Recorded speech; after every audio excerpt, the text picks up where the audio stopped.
All right, everyone, welcome. I'm calling to order the Brattleboro Selectboard meeting of May 5th, 2026. Thank you all for coming.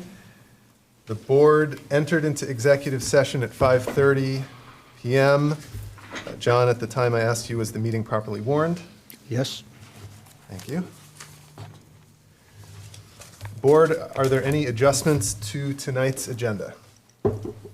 Seeing none. Move ahead to chair's remarks. I have a couple comments. The first is a general one. We obviously had a bit of an exciting meeting last time, and I'd just like to talk about how important it is that even in the most difficult moments, especially in the most difficult moments, we stretch ourselves to be as courteous and professional as we can. We're all human beings. Obviously, tempers are going to run high. People are going to get frustrated. But in this setting, it's really important that we all do our best to be courteous and respectful and professional. I know sometimes it can be frustrating to see the slow going. There are organizations that can move quickly and aggressively and do things really fast. Democratically elected governments are unfortunately not one of them. That's sort of the nature of the process. So I hope you'll all be patient with us as we try to move through our work.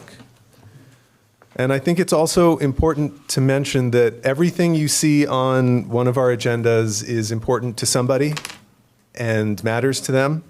And we should avoid the mistake of thinking that our thing is the most important thing or the only thing that matters. A couple other notes. Peter and I had our first meeting with Hinsdale for the Bridge Working Group today. It went well. We had a good discussion. We talked about the Amtrak station opening in June and also sort of the bigger picture. And then a smaller group of us drove up to the bridges afterwards and looked things over and talked about murals for the station opening day. And it was a great start.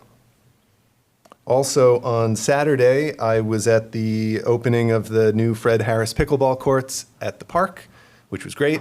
It was a little rainy at the start, and still there were probably 50 plus people there. Amanda and Fish were there as well. John was there, and John and I played some pickleball together, which first time for both of us, but I think it went pretty well. And it was a great event. You didn't have to watch either of you play, so I understand why you said that. I see, yes, thank you. All right. But it's going to be a great new amenity, and it's going to be there for a long time, and it's the result of a lot of work. Carol, our Parks and Rec director, got a ton of credit that day, but no less than she deserves. So it's a culmination of a lot of work. And that's all I have. I will turn it over to John for manager's comments. I'll pick up on the pickleball theme, Oscar, and just want to say that the majority of that project was funded by private donations or grants that Carol was instrumental in raising, along with a fundraising team that she worked with that did an extraordinary job. And I think the town should be grateful to have such a really high-quality facility up there that was largely done without, actually was entirely done without any taxpayer dollars. So kind of a great thing. And if anyone is interested in learning about opportunities to play pickleball, please visit our website, brattleboro.gov/pickleball. Because of course there's a page for that now, so that's good.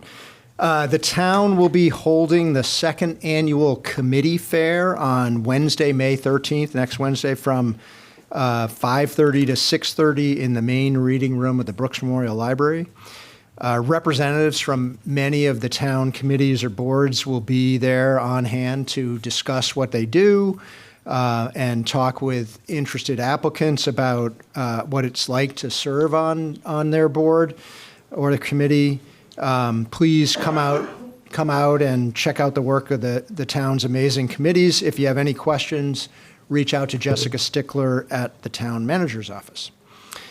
The Brattleboro Town Clerk's Office will be adjusting its public hours effective May 13th. The office will be closed to the public on Wednesdays, starting that day.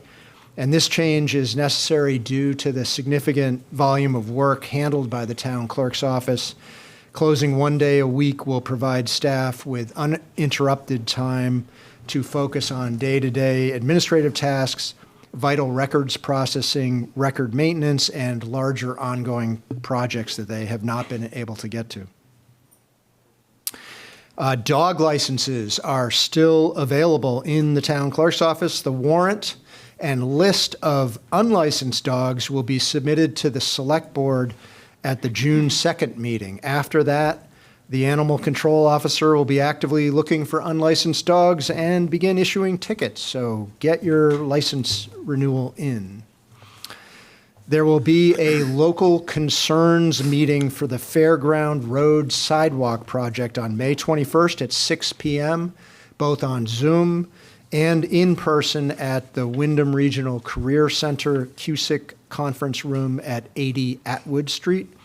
The meeting is an opportunity to share comments and concerns to better inform the plans for a sidewalk on Fairground Road between Red Clover Commons and the high school parking lot. They asked me to give you a reminder that the fourth quarter taxes and water sewer payments are due May 15th. Any amount unpaid after 5 p.m. on May 15th will have an 8% penalty and a 1% interest charge applied. The Department of Public Works and the town would like to thank all of the volunteers who participated in Green Up Day this past weekend.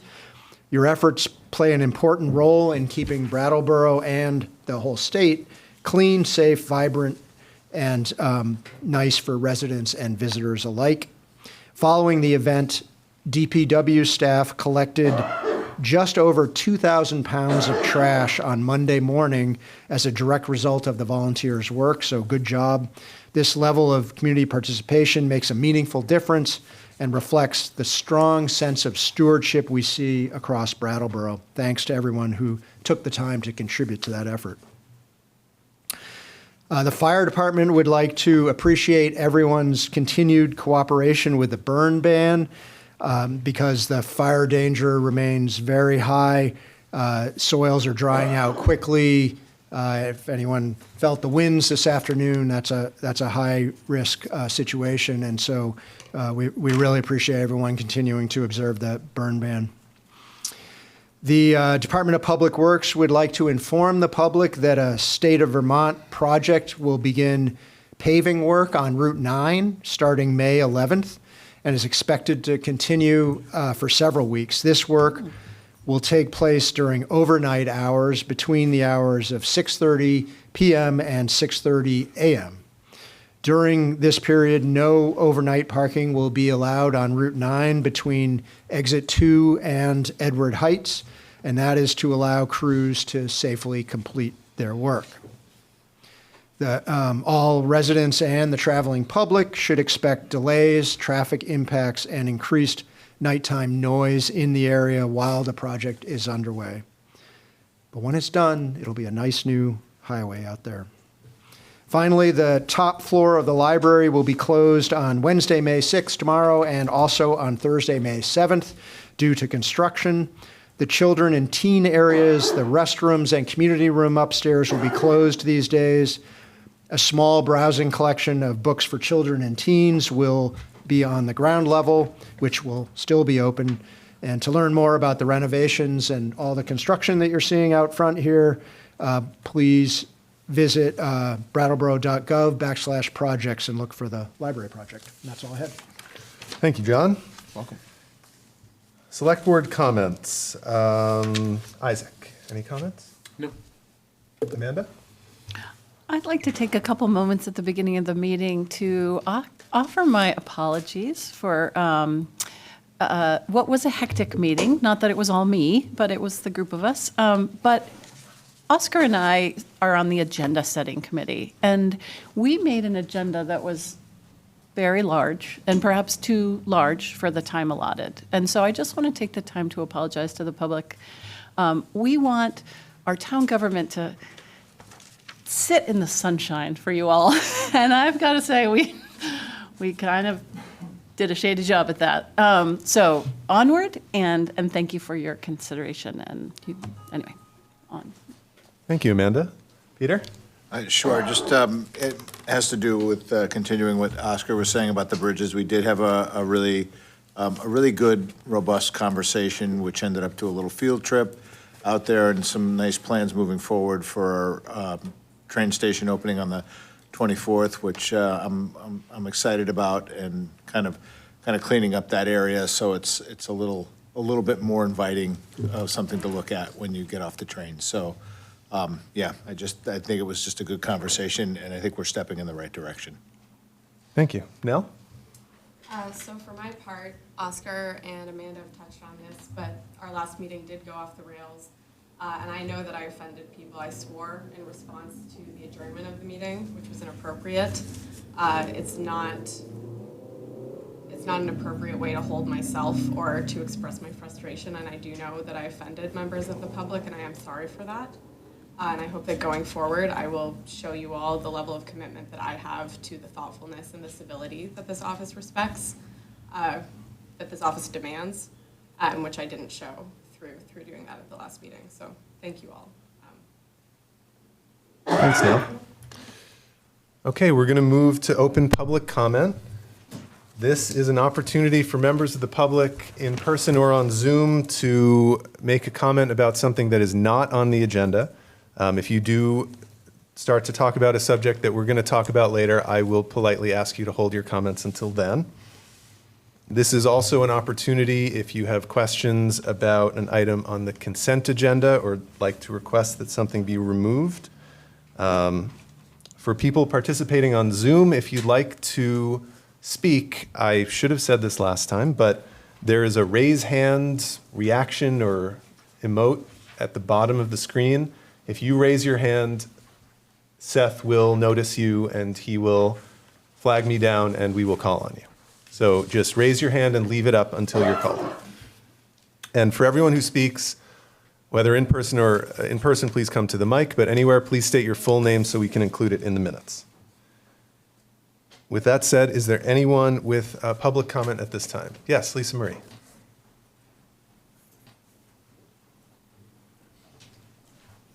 Hello, Lisa Marie from 69A. I want to apologize to everyone on the board, John, BCTV, and everyone else, and Sue and Brenda. I was not calling anyone a male appendage, just to clear that up. I was saying that I was trying not to be a male appendage. But either way, it doesn't matter because there's no excuses for my actions. I was being a complete jerk. And I apologize. Thanks, Lisa. Any other comments? Ivan?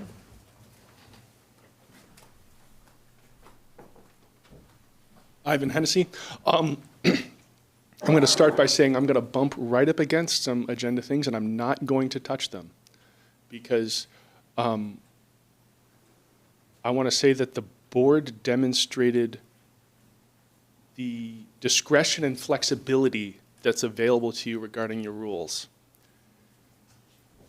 And the way that discretion was exercised allowed acceptable, respectable, sympathetic people to talk about members of the community. And we ended up never hearing from a bunch of members of the community. And I suspect we're going to continue to not hear from members of the community. And that leads to talking about members of the community as expenses that are imposed on us by state mandates or problems that other towns should solve. And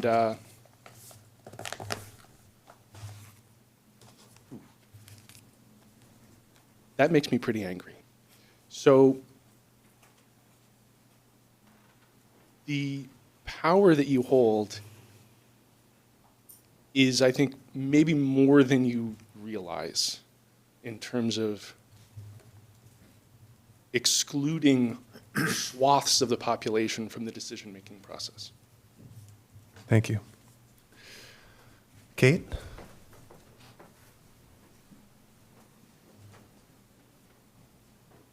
Hi, everybody. Kate O'Connor, Brattleboro. I just would like everyone to know that the Charter Revision Commission is going to start meeting again, and our next meeting is Thursday, May 14th, 6 p.m., right here in this room. It will also be live on Zoom, taped by BCTV if you can't see it.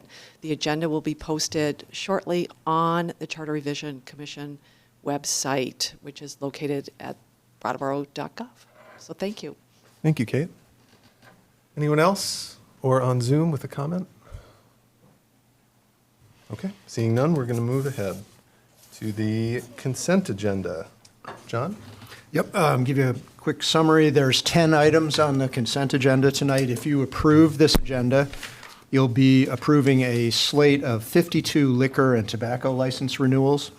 You'll be awarding an $85,000 sole bid to Renaud Brothers Construction to repair the pre-engineered column bases at the Nelson Withington Skating Facility using funds from the generational improvement budget.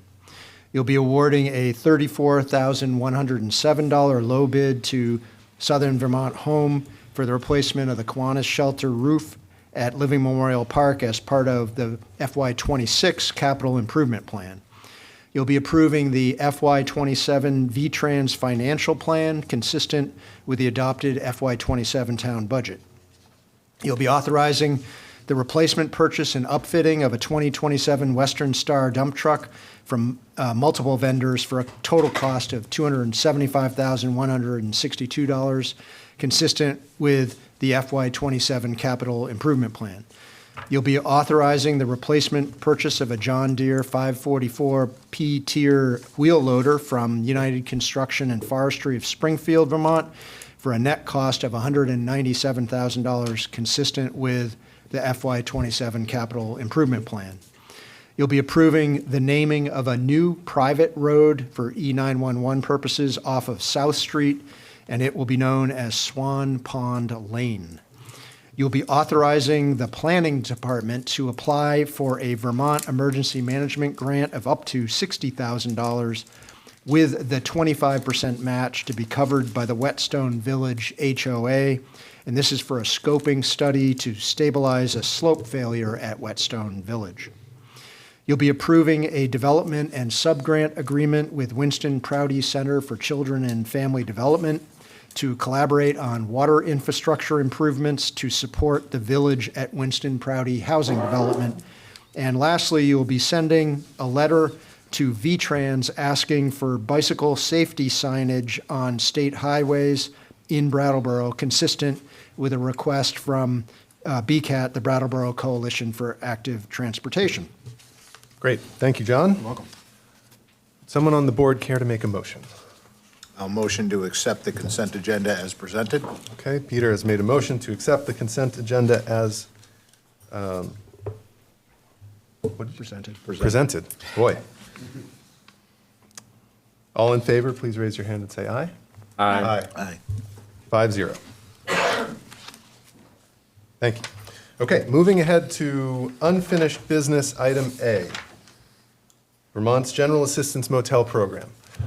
So a little clarification, and I'm going to set up a bit of a structure for this. I spoke to the town attorney today. The adjournment actually removed the pending motion from the floor. So we are not considering a motion to postpone to a time indefinite. We are back to just the agenda item with no motion. I have been thinking about how to structure this discussion for about 2 weeks, and what I heard at the last meeting boiled down to two separate questions for me. One of them is a request from the community for more clarity around, does the town have a policy? Has the town communicated a policy to the state? What are the details of that? What changes could we make if we wanted to? That's one question that I think is something we can address first. And then the other question for the board is if the board wishes to make any alterations to that communication policy with the state. So I'd like to start just, John, by asking if you could give us a little more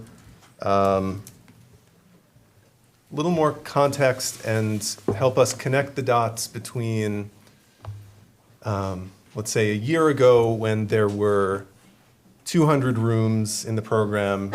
Now we're down to about half that. And we're looking at a state document that talks about language about by municipal request.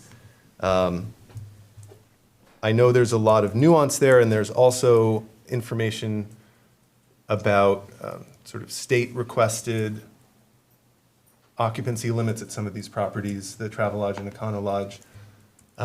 So I'm hoping that we can have a brief conversation about that ends with everyone involved knowing where we stand. Is that, yeah. Okay, so what's the question? So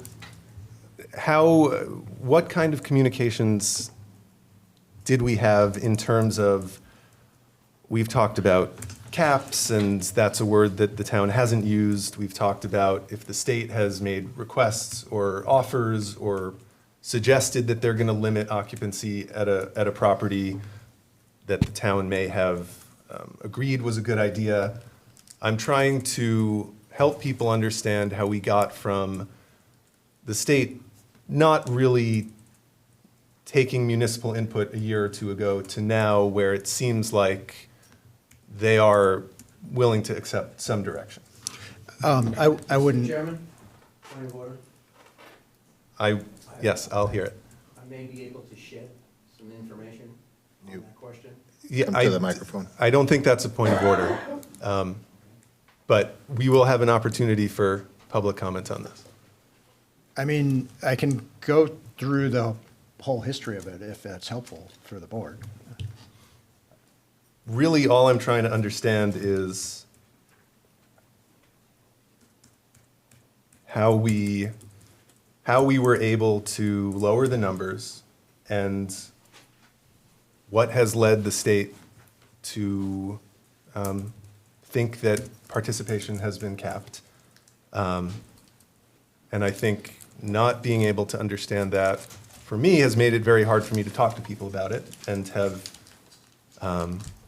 meaningful conversations about it. I think it's likely just a communication issue, but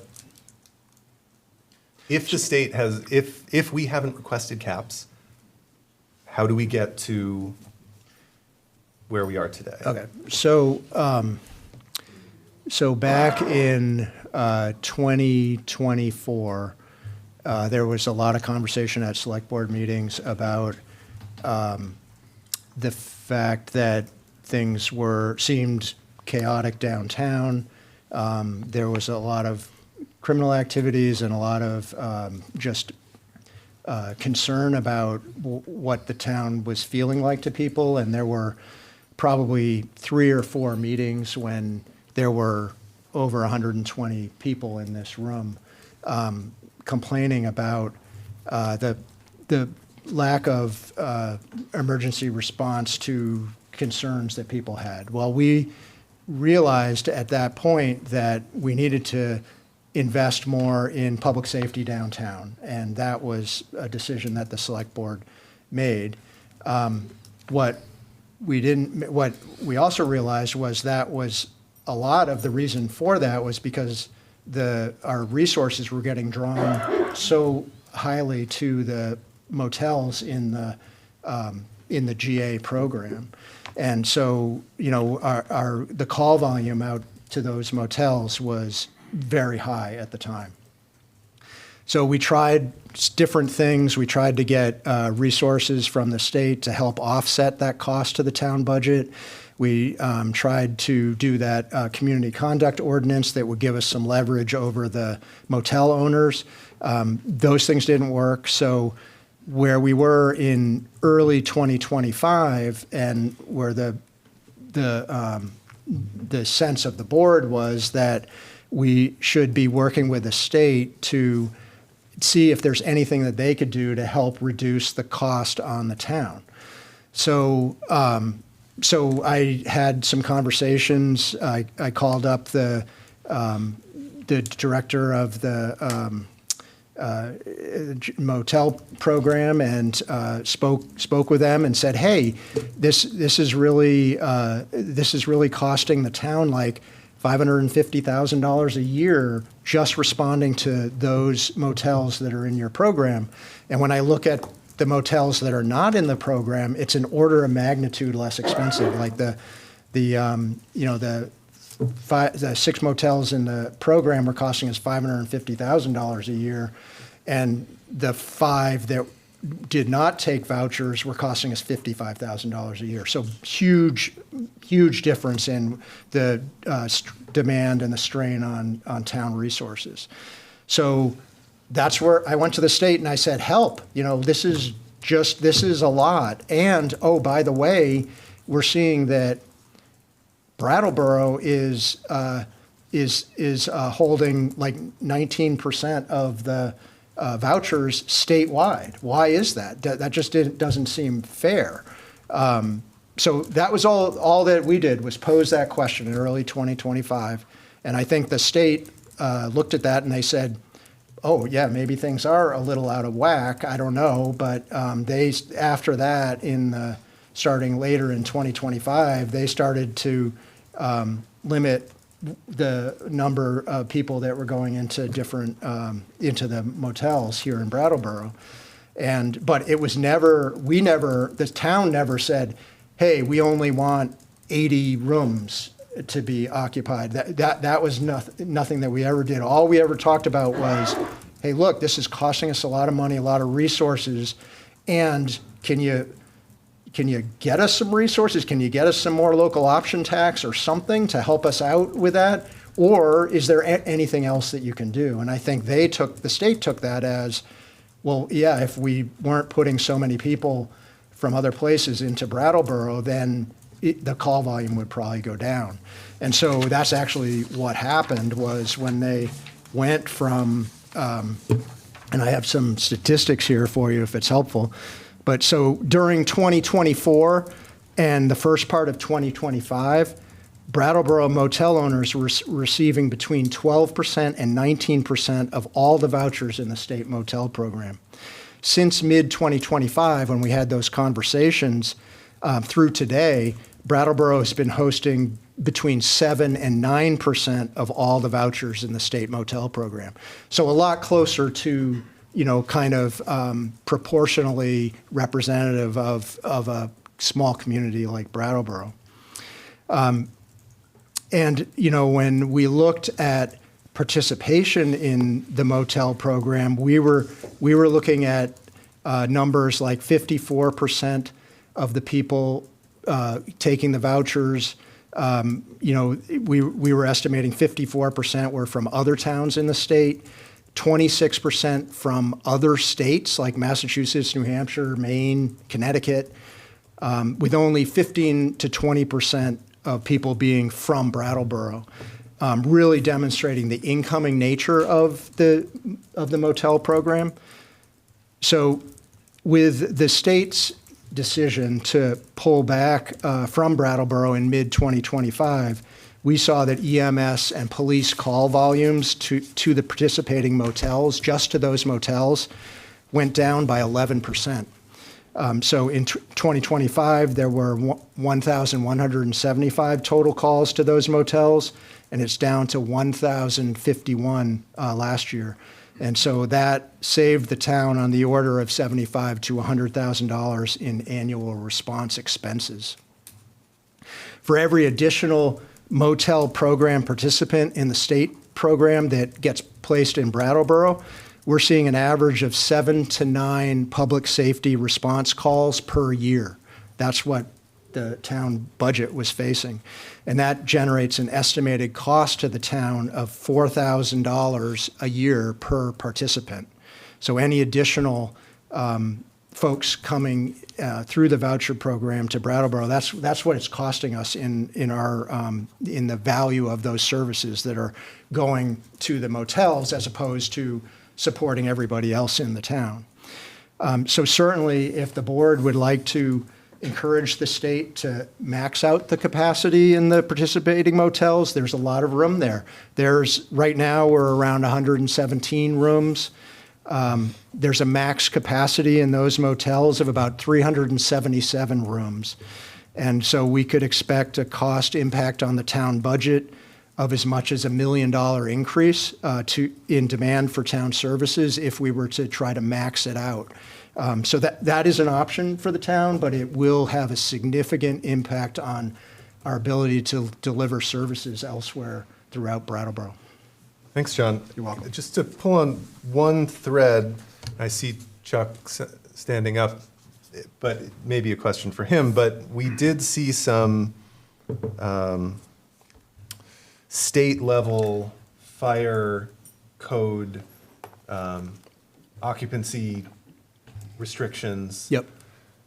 For the Econo Lodge and the Travel Lodge, which Yep. are marked here as municipal request. I'm wondering if is that the nature of those restrictions? Are those still in? Nope. So I think there's many reasons why the state does not place people with vouchers in certain motels. One of them, in the case of those two motels, was that they had significant fire safety violations. I've shared with the select board the information about all those violations. And so for quite some time, the state was not placing anyone in those motels because of that. There's other reasons why they don't. Sometimes motel owners reject vouchers, even when they want them for some people, but not for others. There's a multitude of reasons why the state might not put people in a particular motel. I also recall a conversation around one of those motels where there was some criminal action against one of the owners or managers, and the state was not wanting to put anyone there while that was a question. So there's different reasons. Really have to ask them why they are making those decisions. Thanks, John. Yep.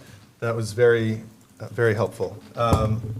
I would, if anyone on the board has a question on this topic, I definitely hear it now. Otherwise, structurally, I'd like to give the public a chance for a certain amount of comment and then bring it back to the board to see if there are any actions we want to take about the second question, which would be any, if the board wants to adjust its policy in any way.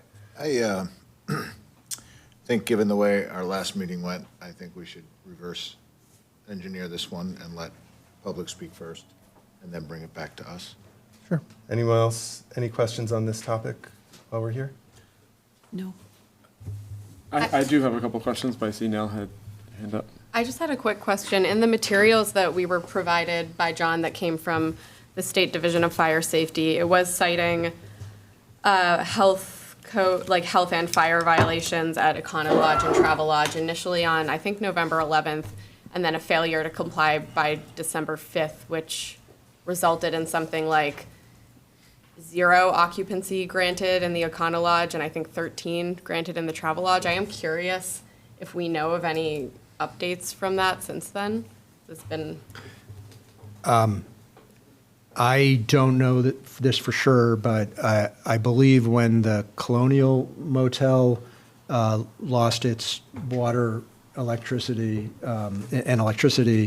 that they were going to transfer people in the Colonial to one of those, maybe the Travel Lodge, I can't remember exactly, but so I think that one may have been cleared by now, but again, that's a question for the state. Yeah. Anecdotally, I heard that 15 households were transferred to Travel Lodge.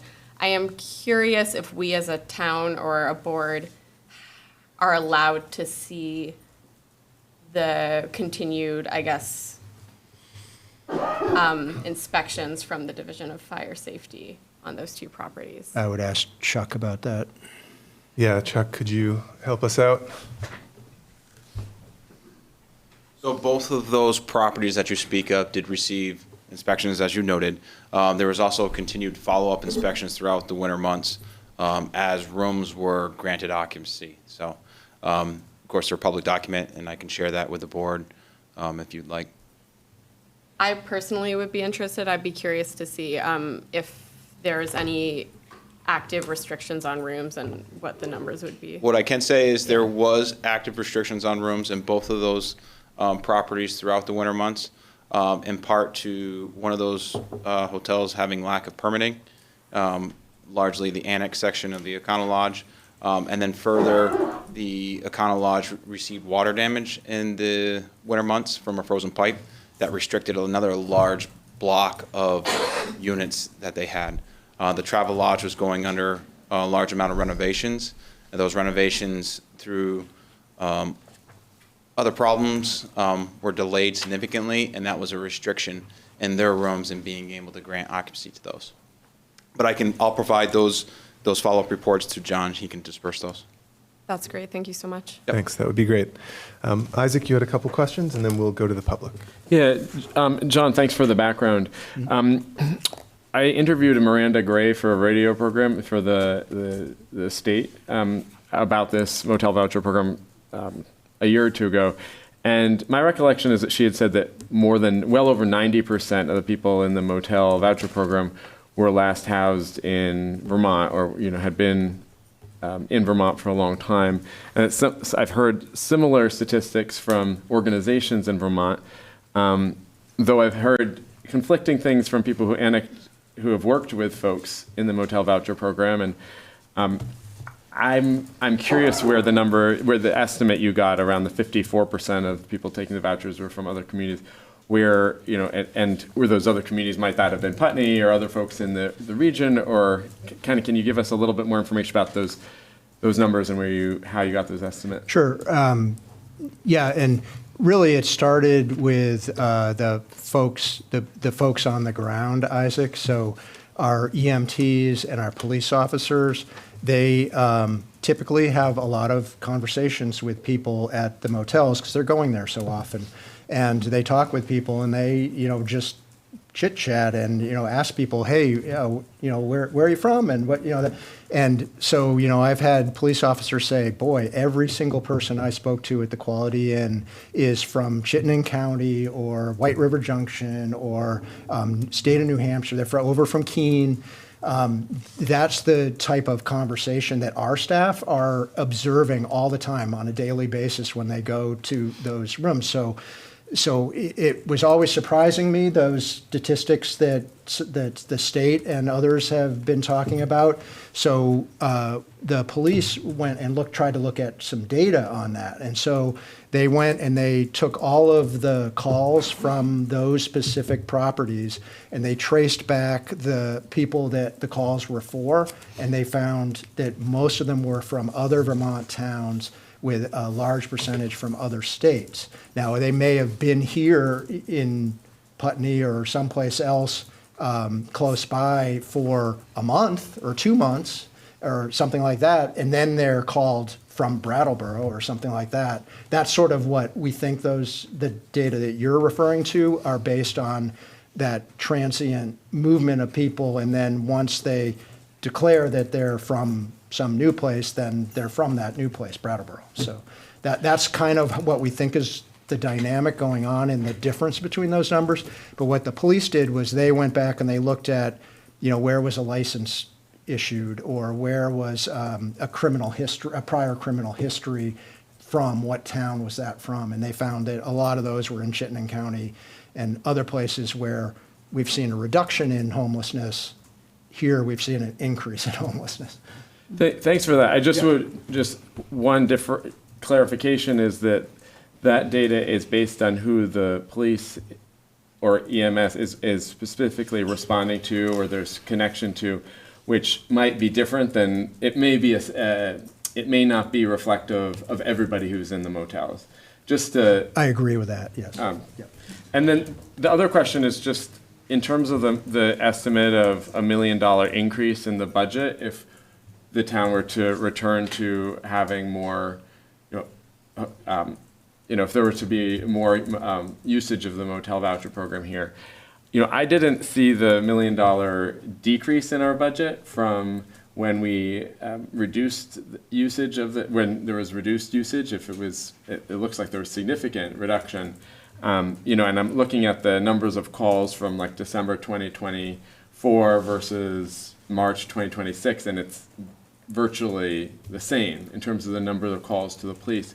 So I'm curious where that $1 million increase, if we didn't, Yep. where does that come from if we didn't see a $1 million decrease in the budget? Yep. So as I mentioned earlier, we saw about 135 call reduction just to those properties. So those calls were going to other business in town that normally it was getting ignored. It was not getting addressed because we were at the motel. So that's where it's been a shift. And if enough, and the $1 million is based on what the value of the services rendered to those properties is for every additional room being an average of 7 to 9 calls per year. Like, it's the value of that cost, that call volume, that cost of that, which means it's not addressing the domestic violence incident somewhere else in town as quickly, or it's not addressing the break-in on Main Street as quickly, and it's not additional patrols and things like that.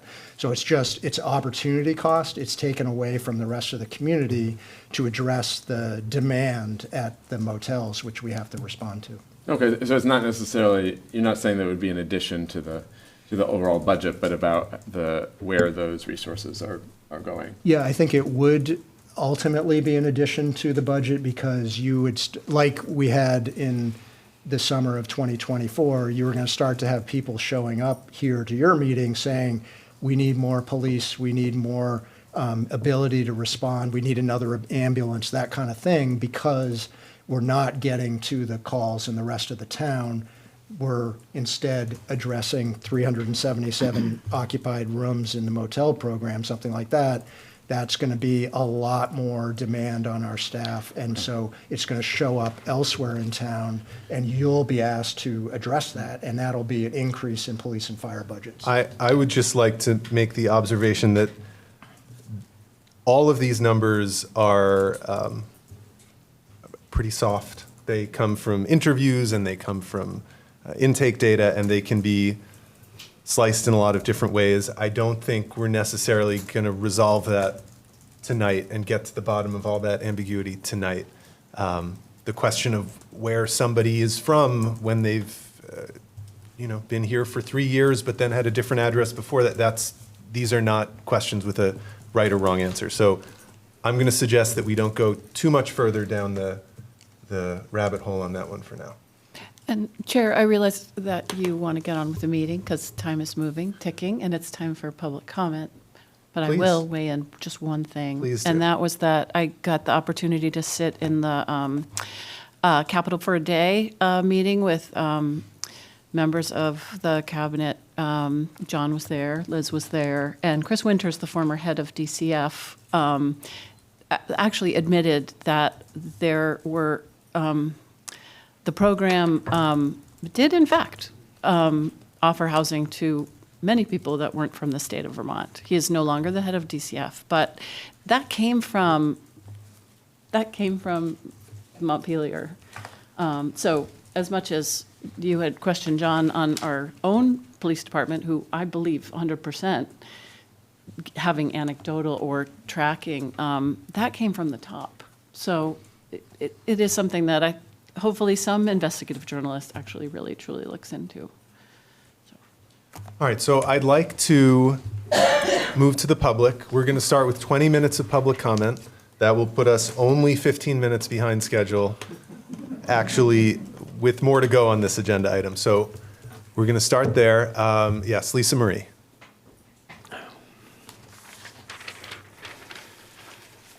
I do know a lot about the voucher program, not only because I was in the voucher program, I was a manager at a hotel for the voucher program, and I help people get vouchers and things. So if anyone actually has any questions after this, I am more than happy to answer what I know.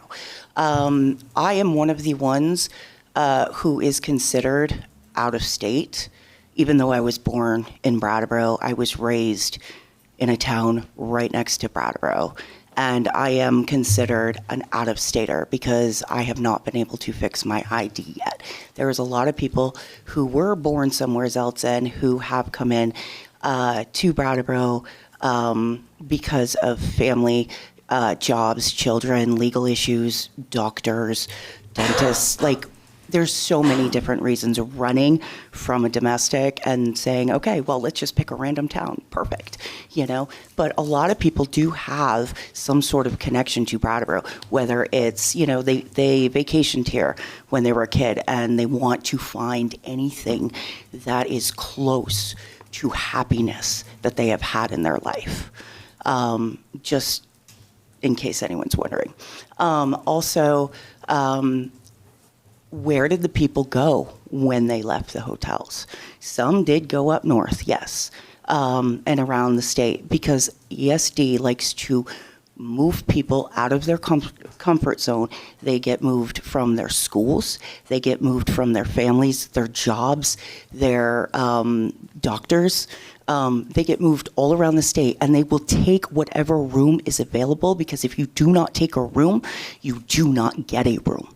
And sometimes getting a room and losing everything that you have worked for already to survive, to live, is more important than finding a doctor or a school.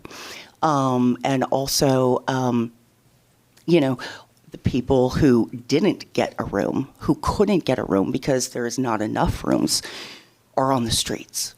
I have to listen to people every day crying, begging, pleading, getting on their knees and asking, what do we do? Where do we go? It's raining, it's cold, it's snowy. That is the only reason why 69A opened at night this winter. Because honestly, I could not handle watching an amputee being so cold that they were thinking of removing more of his leg. You know, so it's not about the money, guys, because no matter what, you're going to spend it anyways. You're going to spend it on people dying or freezing or being wet and sick, trench foot, wounds, rapes, murders, because they're not safe. The hotel program has a lot of issues. I have talked about the issues in the past. It is not perfect, but it's the only option we have right now. And to take that away from the people who are struggling the most, why? Why? To save a couple of bucks? You're not going to save a couple of bucks. You're going to spend more. You're going to have more crime downtown. You're Lisa, going to I have. have to ask you to. I know. I'm sorry, but It's okay. I'm trying to be appropriate here. It is one of the most ridiculous things that I have heard in my entire life. And let me tell you, I have lived a life or two for this conversation to even exist. That's all. Thank you. Thank you, Lisa. Other people with comment? And John, when I said it wasn't an appropriate point of order earlier, this would be a fine time if you'd still like to.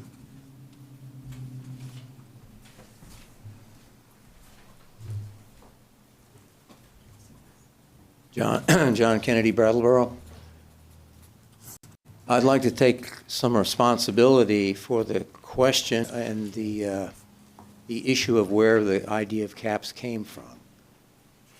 I was one of the first, if not the first, people in town to become aware of the tracking system that the state of Vermont has that shows where and who is in the program, not specific individuals, but numbers. Okay, that was, I think, January of 25 is when I first became aware of it. I wrote a letter to the editor that talked about it. I wrote a letter to all of the select board members who were on the select board at that time, including the town manager. And in the course of my research, I found my way to Miranda Gray, who was at that time administering the program and who is now, in fact, in charge of the entire state program. I contacted her directly because I told her that my next step was to contact the governor directly and make the issue that I did not understand the situation where Burlington metro area which is 35% of the state population, was only housing 20 or 22% of the homeless population. And yet Brattleboro, with 2% of the state population, was hosting at that time 16 or 19%. In the communication with her, I asked her point blank, have you reviewed this document? And I gave her the thing. And she said yes. And I said, have you actually analyzed it and not just looked at the bottom line numbers of how many people are in the program and how many motels? And she admitted she hadn't. And we talked about the issue with the inequity. Now, I don't remember a cap being mentioned, but what I did come away with from those communications was the sense that she was going to review the situation. She was sympathetic to the issue, but she explained that her problem was very simple. It was the numbers. They did not have enough motel owners in the Burlington area to participate in the program.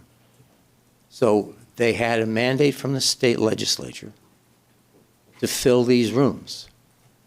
And they had people in Brattleboro that were willing to look at their bottom line in those motels rather than the impact it had to the town. She was sympathetic to that issue. And I left those communications on the table, so to speak, with a sense of a wait and see. She was going to try and do something. As the numbers went down, I stopped pushing and stopped talking to her about the issue. Thank you, John. Other comments? Bob, and then we'll go to Seth.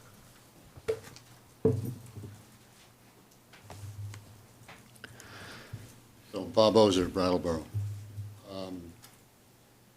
Try to make the first comment very brief. During COVID, got involved with an individual who was living in an apartment that was problematic because of hoarding. There was going to be an eviction. I connected with the constable doing the eviction. At that time, it was during our first rendition of the police social worker program. Contacted the police social worker. We all got together at the eviction. We got the person into the retreat. She was there for 5 days, I think, and then released, in essence, to the parking lot of Groundworks. Was able to get a motel room. Anyone want to guess where? South Burlington. So there's a lot of movement in that program. I've got other problems with the program, but I wanted to focus on numbers, and I'm not too sure all the numbers line up. There's a monthly housing report that DCF has on their website. As of January 19, 2026, the district offices, and Brattleboro is a district office, which encompasses the towns surrounding Brattleboro, as does Barry and Bennington, are district offices. So the number of rooms in Brattleboro on January 19th was 100. In Bennington, 198. In Barry, 160. In Burlington, 237. We don't know the populations of the districts. I provided to the select board a copy of this document with links. So it'll go to an email that I had with DCF on the question of what the population of the district was. January 28th, 2026, Vermont conducted a point-in-time count. And again, numbers sometimes are not exact, right? But this is an annual count of people sheltered or unsheltered and experiencing homelessness on a single night. And that's only available for county. So in Windham County, it was 237 households, 373 persons experiencing homelessness, 64 unsheltered. Windham County was the second highest in the state. And you can go to that link and see that information. On calls, I think we took, I've got 7 seconds or 6 seconds. 1,327 police calls in December 2024, 1,314 in March 26. The highest number was 1,401, which a prior police chief always told me, it's always during the summer. It was June in 2025. EMS calls increased from 3,043 to 3,275 from fiscal year 23 to fiscal year 24. Bob, I'm going to have to ask you to conclude shortly. One sentence. Please. FY25 data, only half of that is available. 1,913 calls. If you do the math, you know what the number would be. Thank you. Okay, let's go to Zoom and Robin first, please.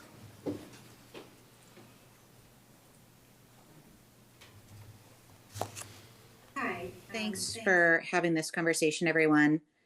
I just would like to say that it sounds like what is missing here is a reflection of how many unsheltered people are in Brattleboro that are not able to access hotel rooms because of the cap on rooms. And I would like to see that be what informs the choice of how to move next. Let's see if we can get people who are living in our town already unsheltered access to the hotel rooms in our own town. And I think that, I agree with a lot of what other people have said. I'm not going to, repeat everything, but I do think that we have to look at the provision of motel rooms as preventative care. Providing hotel rooms is not increasing the level of unsafety and crime in our town, it's decreasing it. And because where are those people going to be if they're not in the hotel? Okay, so the location of where the police calls and EMS calls are going to is going to change, but the people who are suffering is going to be increased by having more people stay unsheltered. So I really think this would be a smart financial move to get more people off the streets. Thank you. Thanks, Robin. Seth, who's next? Kurt Times.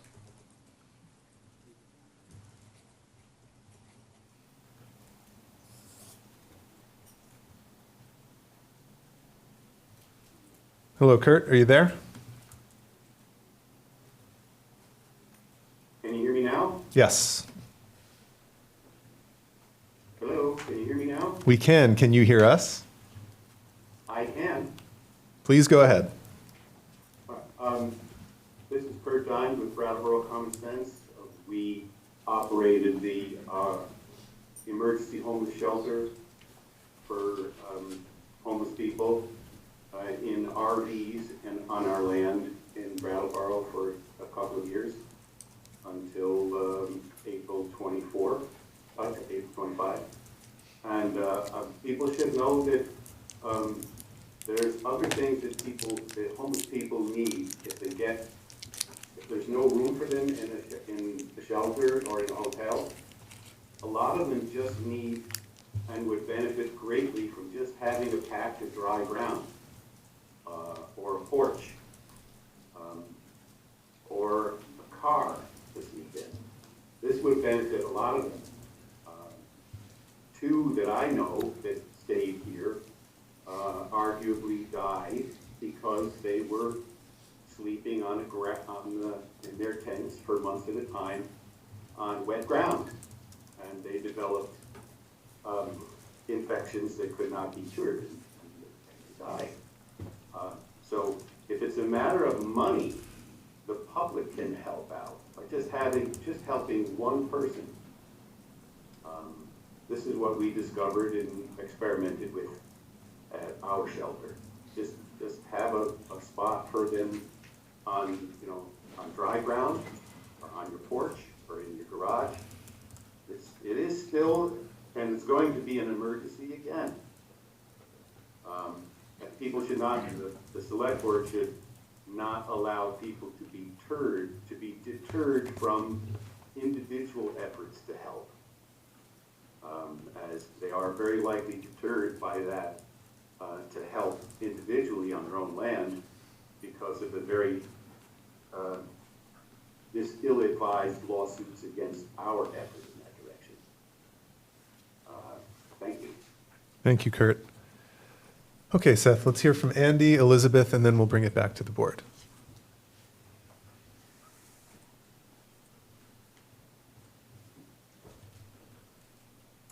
Hello, thank you. I had a question, and I don't know how much of it you can talk about the first question, but the second one I think you can.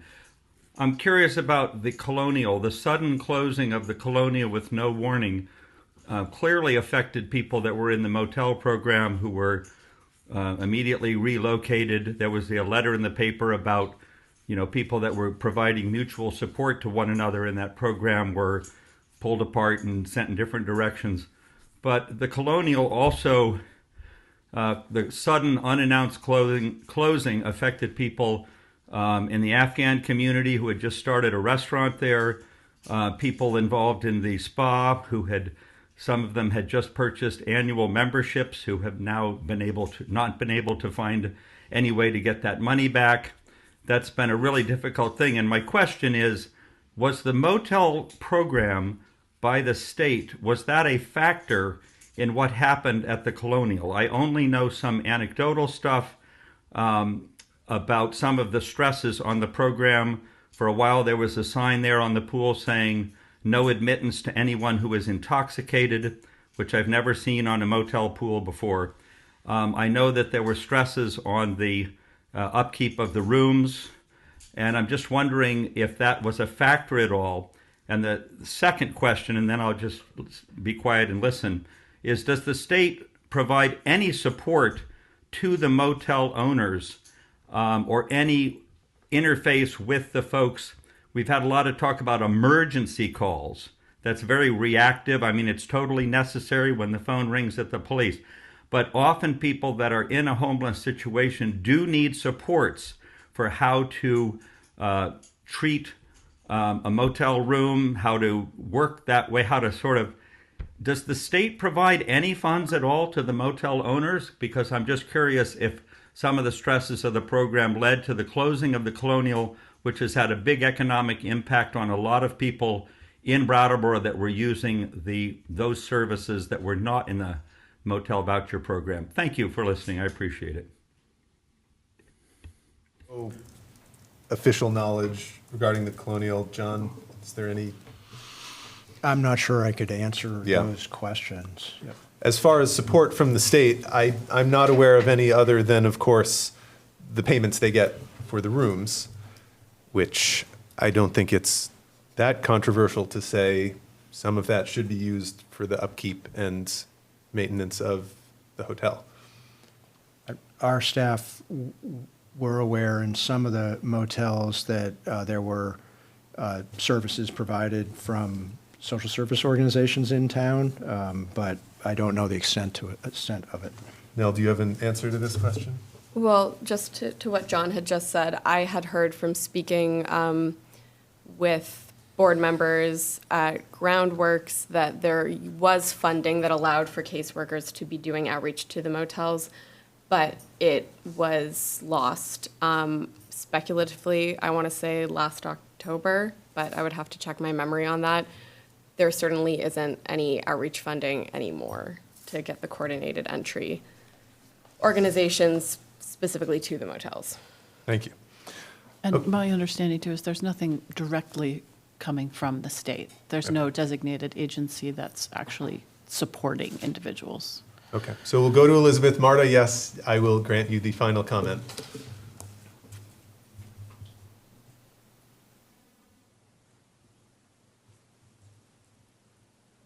Hi there, Elizabeth. Can you Can you hear me? can? Oh, good, because I'm not seeing the screen anymore. Okay, this is Elizabeth Crowell, and I speak to you today as an engaged community member, a retired teacher, and a mother. And I hope that we will continue dialogue between the select board and the public on the issue of homelessness here in Brattleboro. There are no quick solutions to homelessness. So again, I'm hoping that there will be an opportunity to continue discussing the broader issue of homelessness here.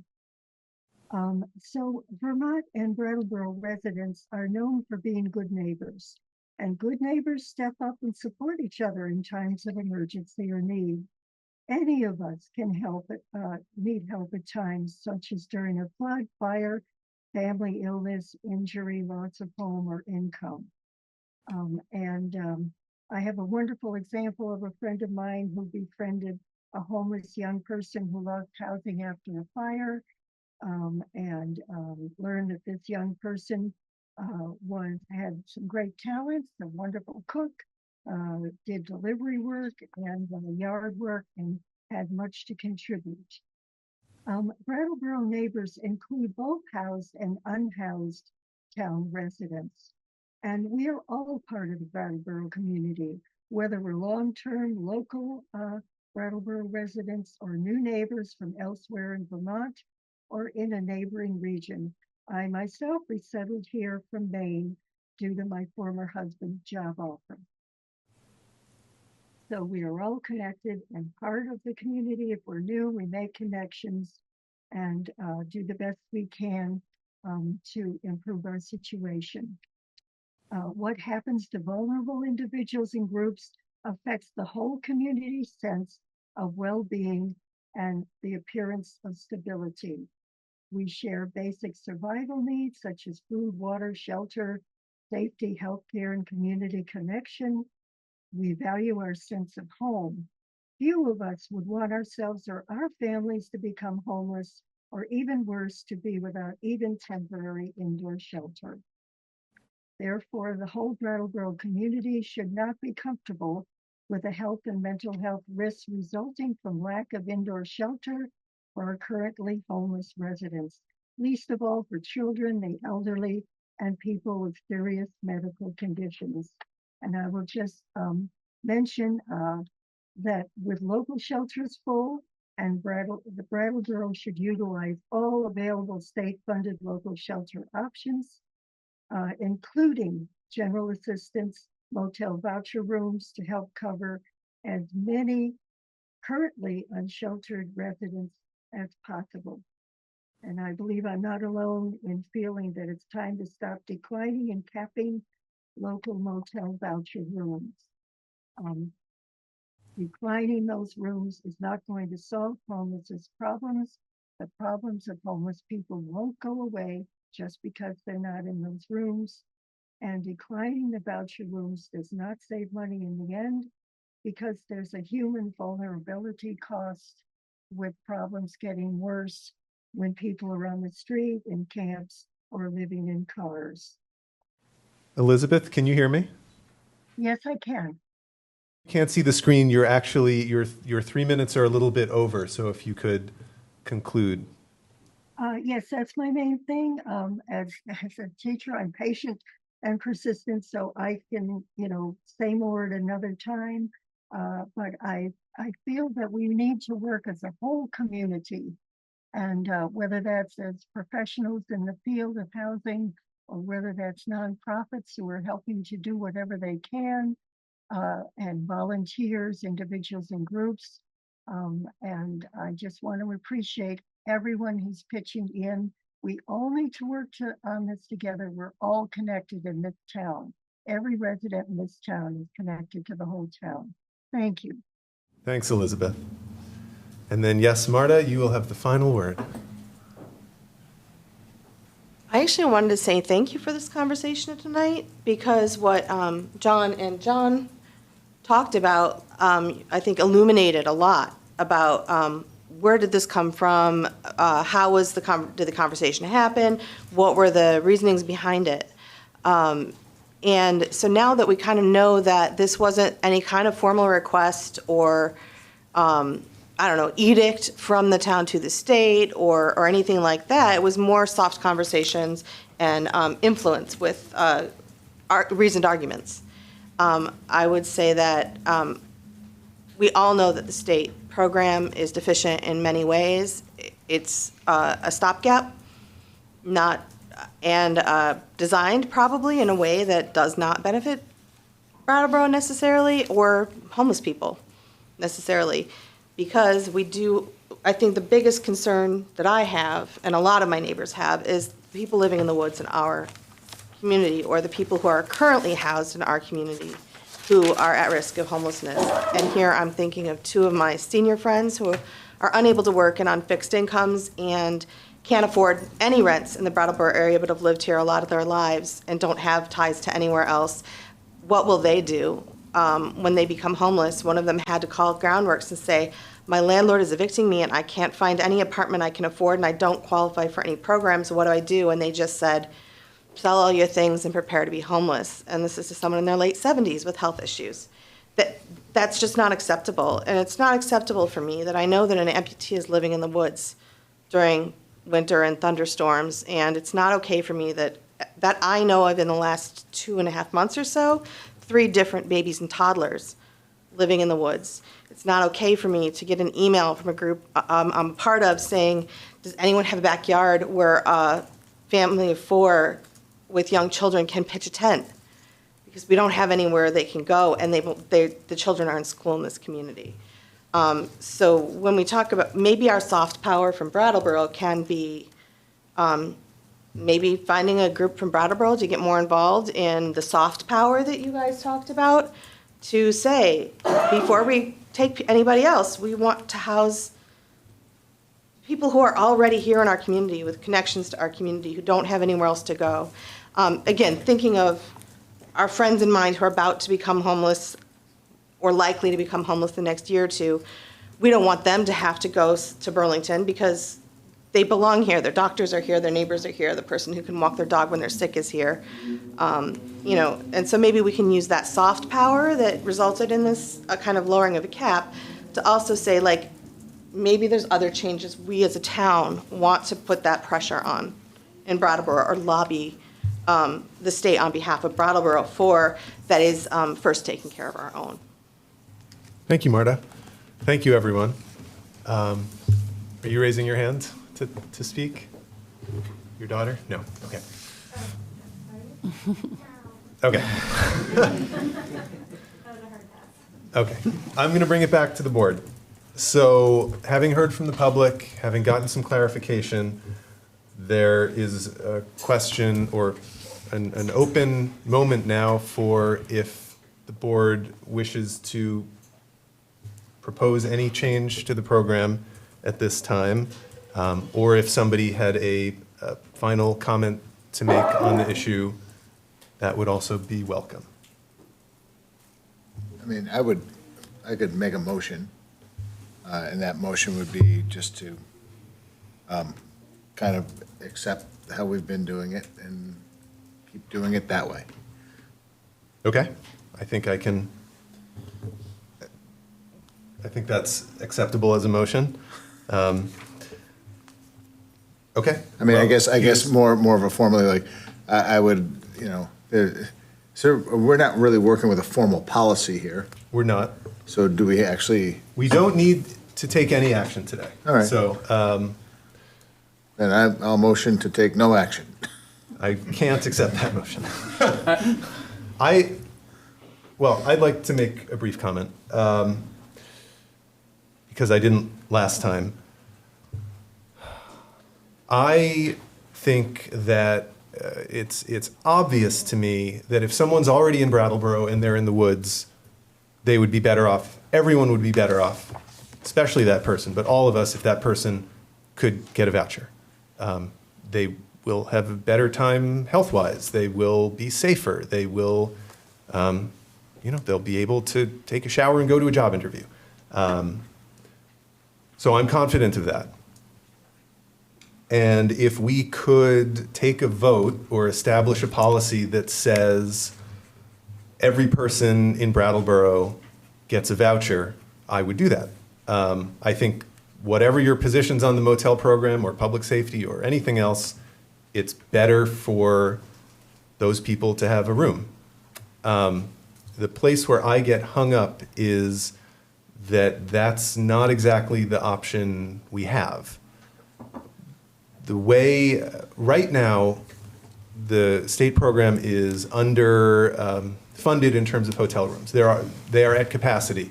So all over the state, people are picking up the phone, calling 211, saying, I need a room, and they're being told there's no capacity. If we were to increase the capacity in Brattleboro, what's going to happen is all over the state, people semi-randomly are going to pick up the phone, call 211, and they're going to hear, okay, well, we have a voucher for you. We can hold it till 6 p.m. It's in Brattleboro. Many people from further away won't be able to get here and decline. Most of the people, I think, will be from the county or a neighboring county. But we were given a number, a very ballpark estimate by Libby Bennett from Groundworks that maybe about 20 people in the community who are unsheltered who would qualify for the Motel program. I'm sure that's a back of the envelope number for her, and I'm not holding her to it. But if we opened up 20 more rooms in Brattleboro, how many of those would go to those 20 people? I'm really not sure. And I really do, despite the human element here, which is incredibly important, there is this other layer of fairness and sustainability statewide. We have 8% of the rooms, that's of participating towns. There are, I don't know, 70 towns in Brattleboro, in Vermont? Many Participating towns. No, there are something like a dozen participating towns. Right, okay. So there are many towns that simply decline to host the program, or their motels or their hotels are too fancy and they don't want to, it doesn't benefit them to give rooms at $80 a night. So the program is not there. So I do think it's our responsibility to be aware of that second level of the issue also. So though that is the reason why, for example, I would not vote to fill 377 rooms in Brattleboro. I think we are in the right ballpark. 8%, 10% of participation feels about equitable to me, which means there's wiggle room, but that's where I fall on this issue right now.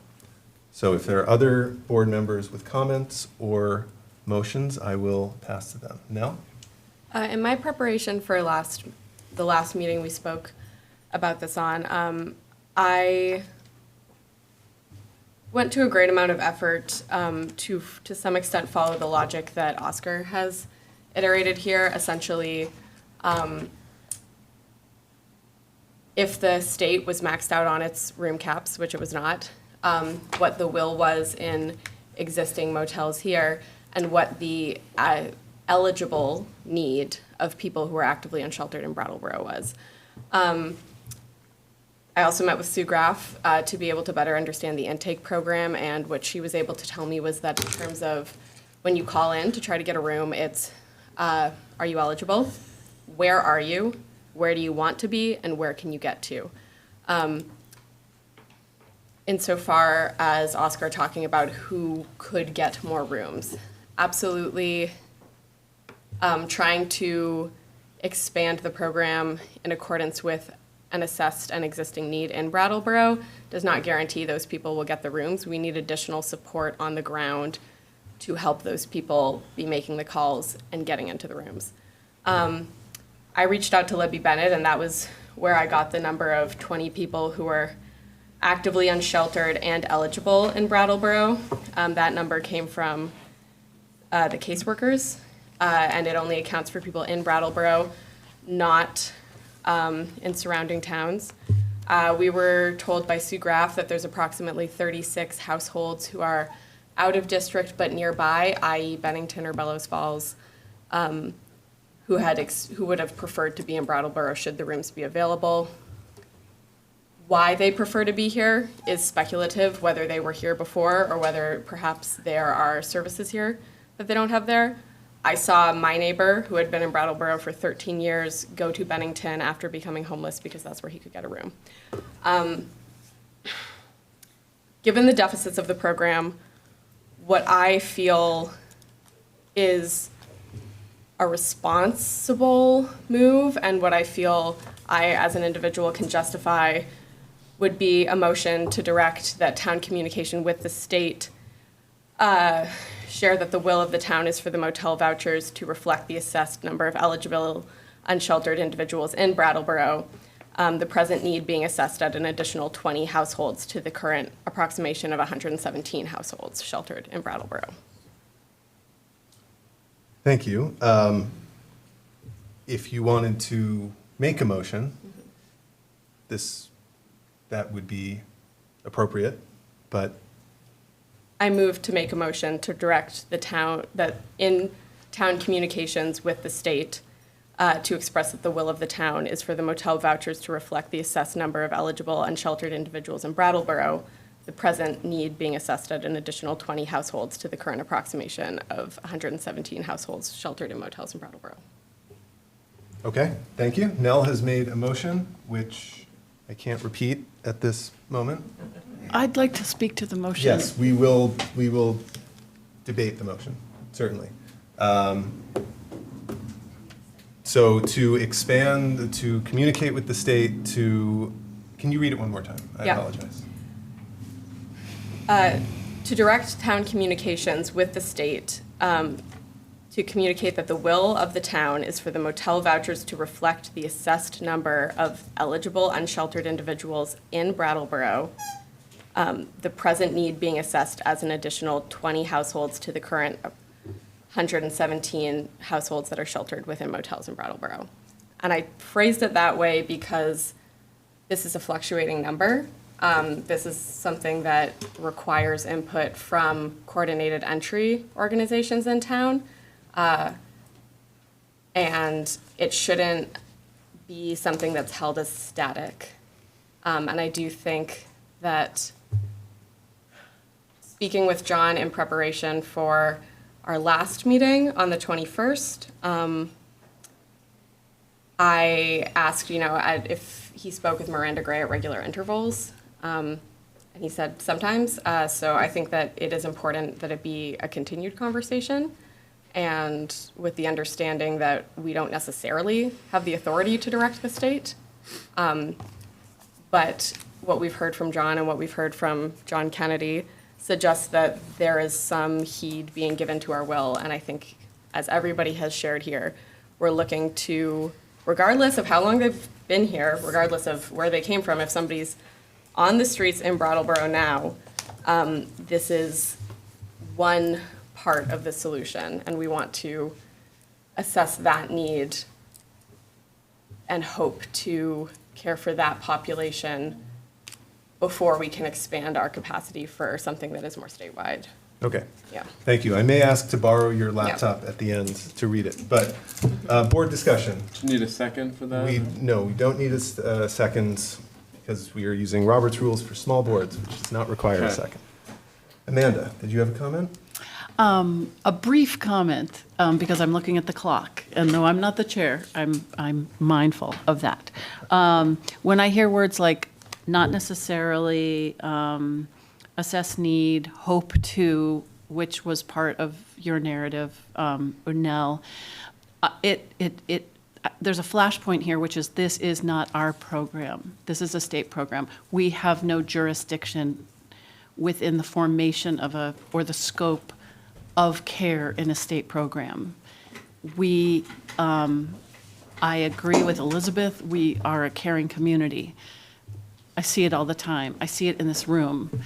And our care in our community can't affect the guidelines of a state program. It's not in our jurisdiction, pure and simple. So I'm not going to vote for this motion because it's not in our purview of what we can do as a municipality. If the state program changed, yes. If the state program provided more support for people in hotels, yes. If the state program paid us to help support people, provide transportation, get them to the hospital, get them into treatment, help them find care, yes. But they do not, the way it's structured. So I feel very strongly that we have no jurisdiction and we should stay with what we're doing right now, which is to do what we can with what we have until there's something better. Thank you. Other comments? Yeah. Peter?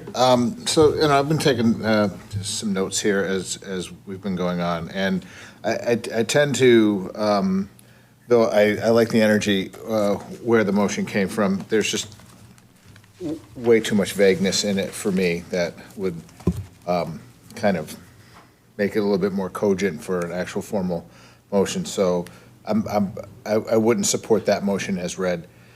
Some of the things that sort of have come up tonight are, with the caseworkers that have talked to the homeless people that they've identified as 20.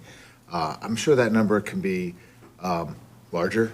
I'm sure it could be smaller, Are these people that would actually accept the hotel room if offered? We don't know. Again, there's no boundaries on a lot of these conversations. And I get it. It's like a super hard topic. And it's a sad topic that we are faced with every single day. But, as a compassionate community, we want to find ways to help. As Amanda pointed out, though, this is a state program. This is not a Brattleboro program. This is nothing we truly have some say over what happens. It just sounds like I feel the other 12 communities that are in this program have spoke out to a point where the state is starting to listen and react to some of the stress that has been put on communities like Brattleboro. Compassion without boundaries can create unintended harm, and I think that's sort of what we're seeing here. And so I don't know how to put boundaries on this. I think if we put boundaries on it, I feel like that would create, again, some unintended harm, and I don't want to create unintended harm. But Mel threw out the number of 117. What is that the current number that we're dealing with now when we talk about that 8 to 9%? I thought it was lower. I don't know. I'm just going off of what Nell said, so I'm just assuming that. Yeah. The last number I had was 117. Okay. Yep. So okay. But it changes Yeah, all the of time. course. so, It's a very fluid number, and then just sort of tacking 20 onto a fluid number is, keeps it very fluid. It just fills the glass faster, right? So, I don't. My point is, I don't feel like we need a policy. I feel like we just need better communication. And somebody had also said that there were social workers from Groundworks going out and helping people. And that's sort of that sort of unintended harm, right? If we've got 117 people, if the motion passed, 137 people, and 2 social workers going around trying to find those people that are housed or need to be housed versus the people who are unhoused, that feels unfair to me. It's not a good situation to be in, and The funding to go out to the motels, that was a past situation. It no longer exists. Yeah, no, but it is something that can rear up again, right? And anyway, I'm sorry. Now I've lost my train of thought. Sorry. Yeah. So I don't know. We need to have some boundaries. I don't know how we get boundaries on something that's just sort of being fed to us on a state level. So I'm not going to support the motion just because it's too vague, even though I appreciate something, and I think we just need to move on with our night. Could I briefly respond? Yes. I know I talk a lot, and that can be vague. The wording of the motion is less vague. I pulled 117 from the email that we got from John today. 20 was given to me with the understanding of people that are actively trespassed from motels. Those people were not included in that number. People that are known to want to live rough. Those people were not included in that number. This is my attempt at, like you said, boundaries to the care. If people would be more comfortable with it, to see that last sentence removed, to see the 20, like the hard number of an additional 20 to the existing 117, I would be amenable to that. When we're talking about how we don't really have a policy, and it's mostly, you said what we need is better communication, I think that this could support better communication. It's mostly just a message that I think we've heard reverberated tonight, that we want this program to be in correlation, to be a response to the existing need here of people that it could actually help in terms of who actually can get a room. So that's my intent with this motion, and I'm so open to friendly amendments. Okay, I'd like to take comments from Isaac and me, and then a vote, and then move on to other business, because we've now fallen pleasantly far behind. I am comfortable with as an experiment and as a gesture and as seeing what the outcome is. I am comfortable with telling the state we would be okay with 20 more rooms available than we have right now. That would give us an opportunity to say, okay, those rooms were filled. Who did they go to? Did it achieve our goals? Did it?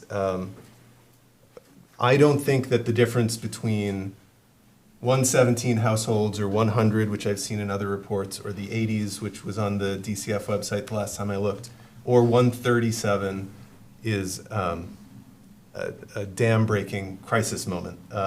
But I think that the first half of this motion is open-ended in a way that I think would be hard to operationalize.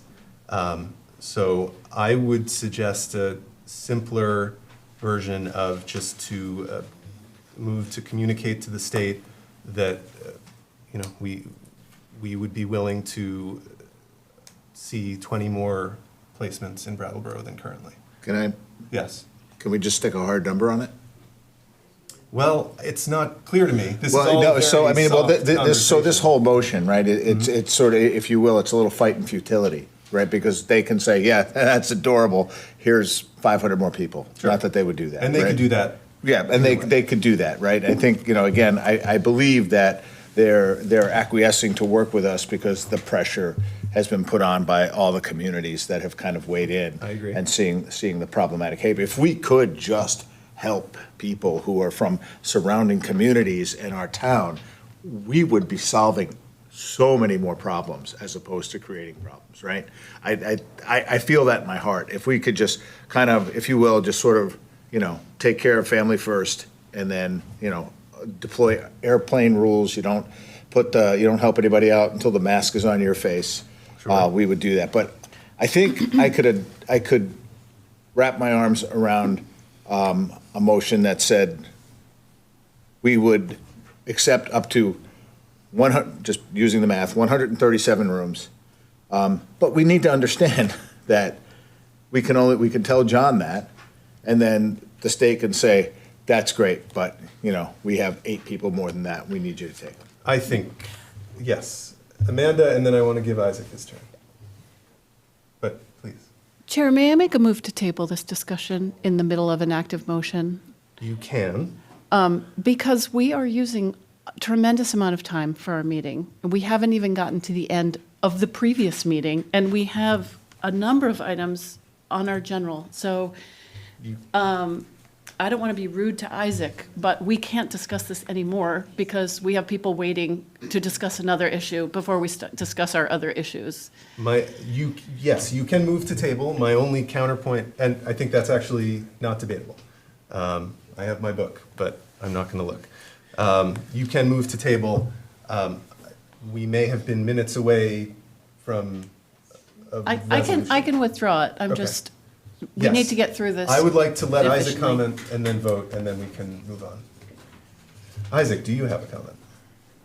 Yeah, I think we need to make policy based on the needs of people of Brattleboro, and I support this motion that Nell made.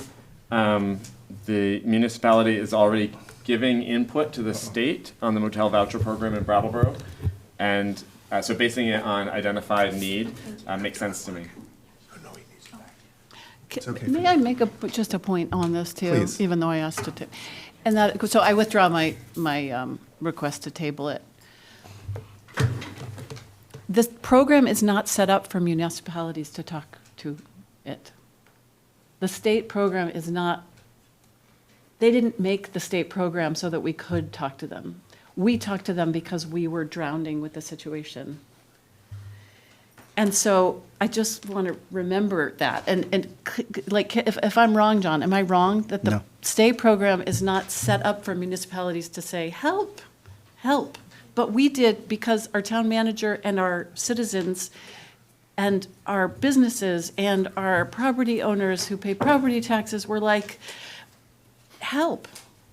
But the state isn't made, the state program doesn't have our say in its thing. So we can talk about what we may say to the state, but that's not germane to the program. I think the only counterpoint I'd make to that is that it's clear that on some level, what the town communicates to the state does affect its decisions. So I don't think anyone has an illusion that we are in control here. But I think it's a reasonable experiment. I think, I think from a procedural standpoint, Nell, would you accept a friendly amendment to, I move to convey to the state that the will of the town is for, is 137. 137 households to be sheltered in motels in Brattleboro?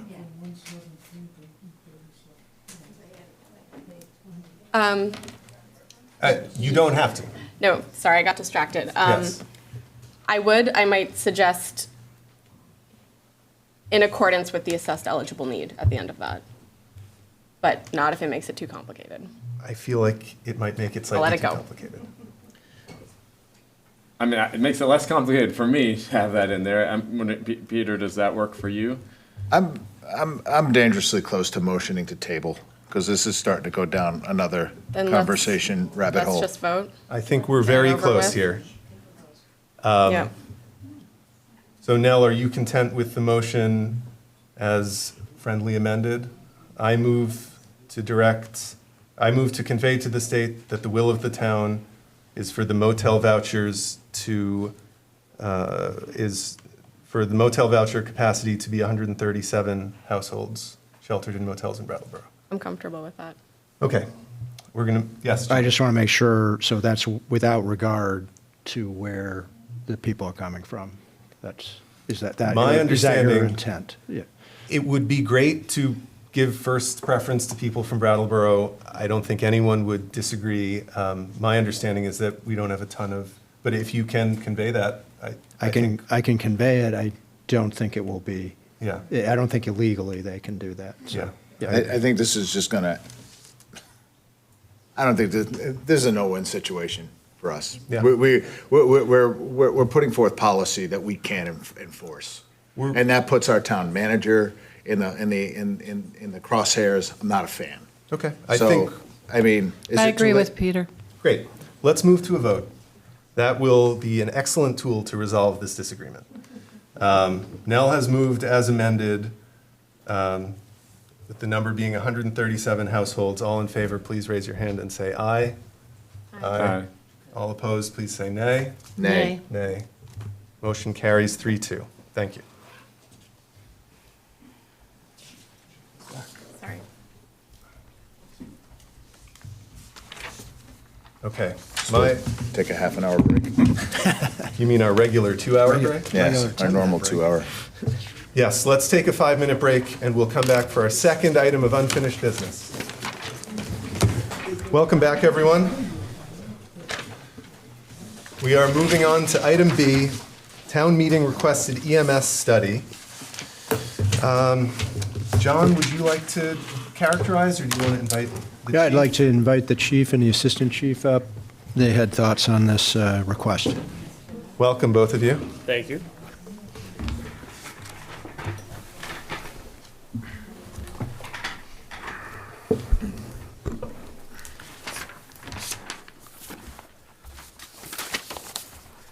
So you all received the memo, which is also in the backup materials.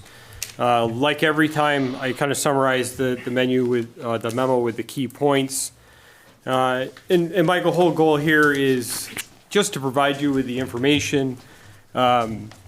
in our eyes, this isn't a simple, do we do a study, do we not do a study? There's a lot of impacts that come along with this, and we feel it's our responsibility just to make sure you're aware of all those impacts before you move forward. So during the town meeting, a motion was made and passed to conduct a study of EMS transport provided by the Brattleboro Fire Department. This was proposed not only to validate information, but also as a decision point to return to Rescue Inc. Therefore, I've included information about the feasibility of EMS study and information validating our current system, which has been operating for 20 months. So the first thing I want to talk about is the AP Triton study, which was conducted in 2022 to 2023. This is a 117-page document that fully went through Brattleboro Fire Department, Rescue Inc., what information they could gather from them to kind of provide information and background for the board to make a decision, which is how we landed where we are today. So when the study was conducted, 52 to 53% of the calls that were done by Brattleboro Fire Department were EMS and orientation. Currently, as of FY25, we run 69% of our calls are based in EMS. AP Triton's comparative analysis showed that BFD outperformed contracted providers in response time. So during that time, Brattleboro Fire's 90th percentile EMS response time was 6 minutes and 13 seconds. Rescue Inc.'s was 8 minutes and 34 seconds. Golden Cross was 11 minutes and 3 seconds. Currently, our performance shows a response time of 3 minutes and 55 seconds. So that's a significant reduction in time. And to put that into context, you know, every minute that passes that your brain doesn't have oxygen, you lose 10% of a chance to survive that incident. So if I go 10 minutes without providing you any kind of medical care, you have 0 chance of recovery. So that's why time becomes so important. A community survey was conducted, and it showed the residents expect a 4 to 6 minute response time. Brattleboro Fire falls well within that response time. Firefighter and paramedics are assigned to EMS, strengthen our effective response force. And what that means is, you know, they are dual fitted to do multiple tasks. They can provide response to a hazmat incident, to a rope rescue, to a swift water rescue, to fight your structure fire, or to jump in the back of an ambulance and provide you medical care. And where that further matters to the residents of Brattleboro is we effectively change our staffing depending on the call type. So if I have a medical incident, I'm going to send 2 people. If I have a structure fire, I'm going to send 8 people. When this study was conducted, we were sending 6 people. And that becomes even more significant as I talk through this. Fire-based EMS offers flexibility that external staffing cannot. So that's part of what I just talked about, where we have the flexibility of I need you on the ambulance right now, or I need you inside fighting this fire or pulling this victim from this fire.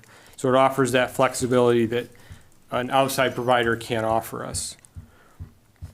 Community feedback showed a strong satisfaction with fire department provided EMS and a clear preference for a local based responders. Again, this came out of that AP Triton report. That's all available online, so if you have not seen that AP Triton report, it's got all this context in it. And I referenced page numbers in the memo so you can look at the information. So one of the things that drove this study was transparency of information. So fire-based EMS, BFD, offers flexibility, I'm sorry, I skipped my lines here, offers a greater transparency and accountability. So when a question is asked, we answer that question. And I know at one point a community member had stood up and said, I've been asking for the EMS cost analysis and that wasn't provided. However, I provided evidence that it was provided in July of 2025. So we have been answering those questions and we continue to answer any questions that come our way. The study found that BFD can provide EMS transport at a lower long-term cost. Again, that's all based in that AP Triton report. So when they looked at how much reimbursement we would get, they put an estimated number of $935,626 annually. As of today, taking out the $65,411 in receivables. So again, A receivable is an amount based on that 38% recovery that we normally get, that we have not received yet based on our billing. Cash in hand, what we have in OpenGov, is $1,068,658, and we still have 3 months left of reimbursement to bring in continued reimbursements. And on average, the months vary, but we're averaging anywhere from $100,000 to $170,000 per month. So with that projection in place, we're easily reaching that 1.3 million by the close of the fiscal year. So what that says is, when this study was done and when the board made this decision, they were looking at a reimbursement of $935,000. We're giving you a $1.3 million reimbursement, significantly higher than what was estimated. So Triton's benchmarks, when they talk about staffing, are based on NFPA 1710 and 1720, which recognizes EMS as an integral responsibility of career fire departments and emphasizes adequate staffing to safely manage high-risk incidents. So, where that goes is, it's our responsibility. It is your responsibility that this town has EMS. And whether that's provided through Brattleboro Fire Department or is provided through a third-party service, either way, we have a responsibility to provide that service to the town. And you're getting that through an agency that you control that's not an outside contractor. Further, as I talked about in open town meeting, NFPA 1710 and 1720 also recommends 12 to 16 firefighters on the scene of a structure fire within 8 minutes. We currently, as of today, still do not achieve that, even with mutual aid, because of the distance they have to come.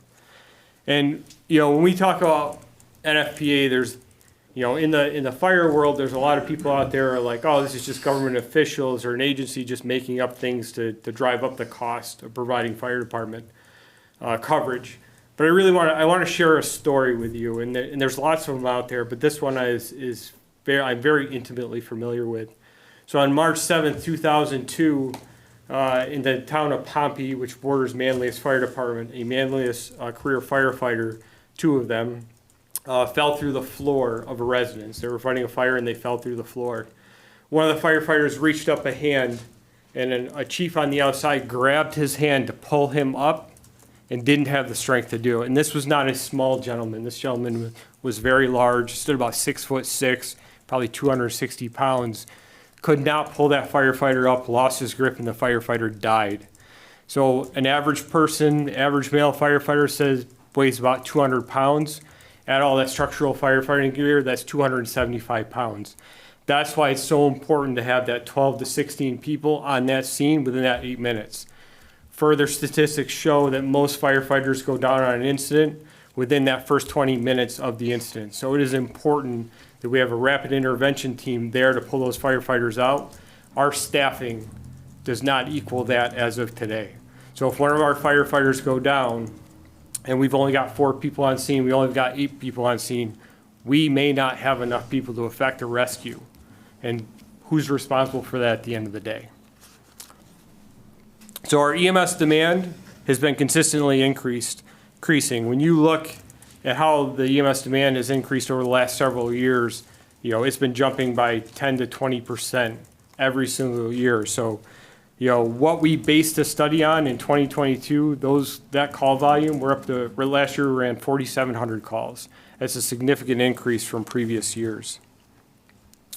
Further, when we talk about, analyzing the current EMS system, we have been in operation for 20 months. It takes 3 to 5 years for any system to stabilize. So the data that you're going to collect with an EMS study is going to be very reflective of the data that you already collected. We have not had enough time providing this service to really create a stabilized entity to look at and to study. We still remain within our expected startup curve. We're exceeding the reimbursements that we had set, and we're surpassing all national standards. The select board made this decision, as I alluded to before, based on a 117-page thorough study that was already conducted. and an 8 to 10 page memo that was presented to the select board with all this information containing in it, with 3 different options. Brattleboro Fire could provide EMS, we could contract with another service to get EMS, or we could do a hybrid model where Brattleboro Fire provided some of the transportation with another fire department or another agency providing some more of the transportation. After reviewing all these documents, the board made a decision this was the best model to serve Brattleboro, which is what we're using today. This is just like a paragraph. There's a lot to it, so I'm just going to read it as it comes in here. So commissioning another study at this stage would duplicate prior independent findings, creating an unnecessary expense, and divert limited resources from higher priority needs. No funding is allocated for this purpose in FY27, and we are running, as we've talked about multiple times, a lean budget. If I had $50,000 extra in my budget, I'd fix the elevator that would make our second floor handicap accessible, which it is not right now. And that's very important. As you know, we couldn't hold the select board retreat there because it's got to be accessible to the public. So that's a limiting factor, and we don't have $50,000 to put towards that. There's additional staff impacts that go beyond even what I can give you, but by an approximation, we're going to spend about 160 hours of staff time just in the fire department alone, answering questions that this survey will generate. So we'll have to sit with them and go over information and provide them all the documents they need. That'll equate to about $12,000. Beyond that, things I can't attest to, how much of the town manager's time would that take up, how much human resources, how much from the treasurer's office. There'd be multiple other entities that would have to be involved in this study. Along with that, if they go to Golden Cross and they want a further breakdown than what they're contracted to provide, there may be an additional expense with that as well that we have to pay for depending on the information this study is looking for. So just some costs to be aware of. So we recently presented all our data. We've put it on the website. We continue to provide answers for questions that were asked. Since I've been in this position, I can't count the number of times where I've heard general public comment or comment on the street or Facebook posts that say, we should just go back to Rescue Inc. Who else sees that? Everybody. And if, some of the things that we feel up here is, why is your overtime budget so high? Why can't you fill these vacancies? If you have a perfectly stable job in another fire department, would you leave that stable job to go to Brattleboro where they're constantly saying, you know what, we should get rid of EMS. I don't think this is good for the town. What does that equate to me looking from the outside? That equates to a loss of position. So I'm not going to give up my stable job to go work at Brattleboro Fire Department. I'm going to stay where I'm at. Even if the culture there is the best fire department culture ever, the equipment's the best equipment ever, they fight more fires than anybody else, they go to more EMS calls than anybody else, it's a great place to work. I need stability to take care of my family, and I'm going to go to the job that provides that stability. So this constant drive to go back to Rescue Inc., and I'm only using that because that's the term that's being used, contributes to organizational fatigue and morale challenges which we face every day. We're continuing to ask our staff to reprove our system that the numbers have shown is working and working efficiently. We spent $275,970 in vacancy overtime. That's 52% of our overtime budget has gone just to those vacancy overtimes. That would not exist if those vacancies were filled. And people see, these discussions that we have. So when you ask a firefighter, do I actually feel supported? Actions speak louder than words. We can say all day long, no, we support the fire department, but do we? Do we really support the fire department and the services that they're providing? So like I said, we've provided the numbers. I'm going to go over some of those numbers because I know there were some questions about that as well. These have been confirmed by the fire department, the finance department. Bonnie has spoke to these numbers, and we're when the audit's completed, you'll have further confirmation in these numbers. So total billed for FY25 was $3,182,337. We based on our recovery, Bonnie did an assessment on how much we were receiving back. She brought that in at 41%, so we were actually receiving a higher percentage than what we thought we would. That put our anticipated number at $1,301,571, and that's where that 1.3 million that everybody talks about keeps coming from. So at the end of the fiscal year, because there were still outstanding bills that had not been paid yet, there is an assumption, also called a receivable, of $399,052 that was still hanging out there. And I'll express this again, when we talk about that number, some of that is I pay $20 a month and I'm gonna pay for the next 2 years. So I have no way to tell you when every single bill in 2025 will be accounted for. But that money consistently trickles in month by month as time goes by. So an actual cash in hand, so we take out those receivables, was $902,519. Again, this is why we put that $250,000 of startup money in FY25, because we knew there would be bills that would not be paid in 2025, that were billed in 2025, but we collect on in later years. So that's why that seed money was put in there. Collections, we don't even start collections until after 1 year. So that puts it automatically, so for FY25, that automatically puts some of those bills into FY27 once they go up for collections. We do have the aging report, which Bonnie had sent out. So that just says, basically it gives a breakdown of we've billed the $3,182,337. We've received of that $902,519.42. And as I said, cash in hand this fiscal year for FY26 is currently at $1,068,658,000. When we looked at the cost of providing EMS, the breakdown, we did do the breakdown of the cost of providing EMS. We included staffing with all expenditures due to staffing, so that includes overtime, all the tax credits, the health insurance, the retirement, all those came from human resources. That's where that number came from. Equipment maintenance specific to EMS, fuel, medical supplies, medical oversight, which is our doctor, vehicle maintenance, EMS billing, ambulance replacement, heart monitor replacement, and that total cost was $784,112. Which left us with a net cash in hand of $118,406.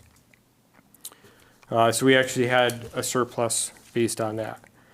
We conducted an RFP in 2023, and currently, if we were looking at, based on the 2 RFP responses that came back in, neither guaranteed the level of services being provided by Brattleboro Fire Department in transporting EMS.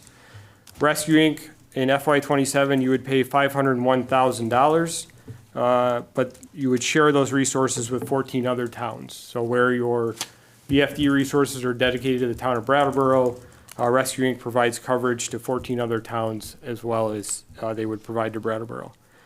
AMR said they would provide 1 paramedic staffed ambulance, so we provide 3, they'd provide 1. The cost this next fiscal year would be $1,795,456 for FY27. So significantly more expensive than what you're getting now. When they did the study and they did their startup cost, they looked at the EMS supervisor position, firefighter positions, replacement revenue, startup consultant, mobile radios, portable radios, turnout gear, ambulances, and a contingency. That was $1,375,253 that you invested into starting this program. So that is money that you've already spent to stand this program up.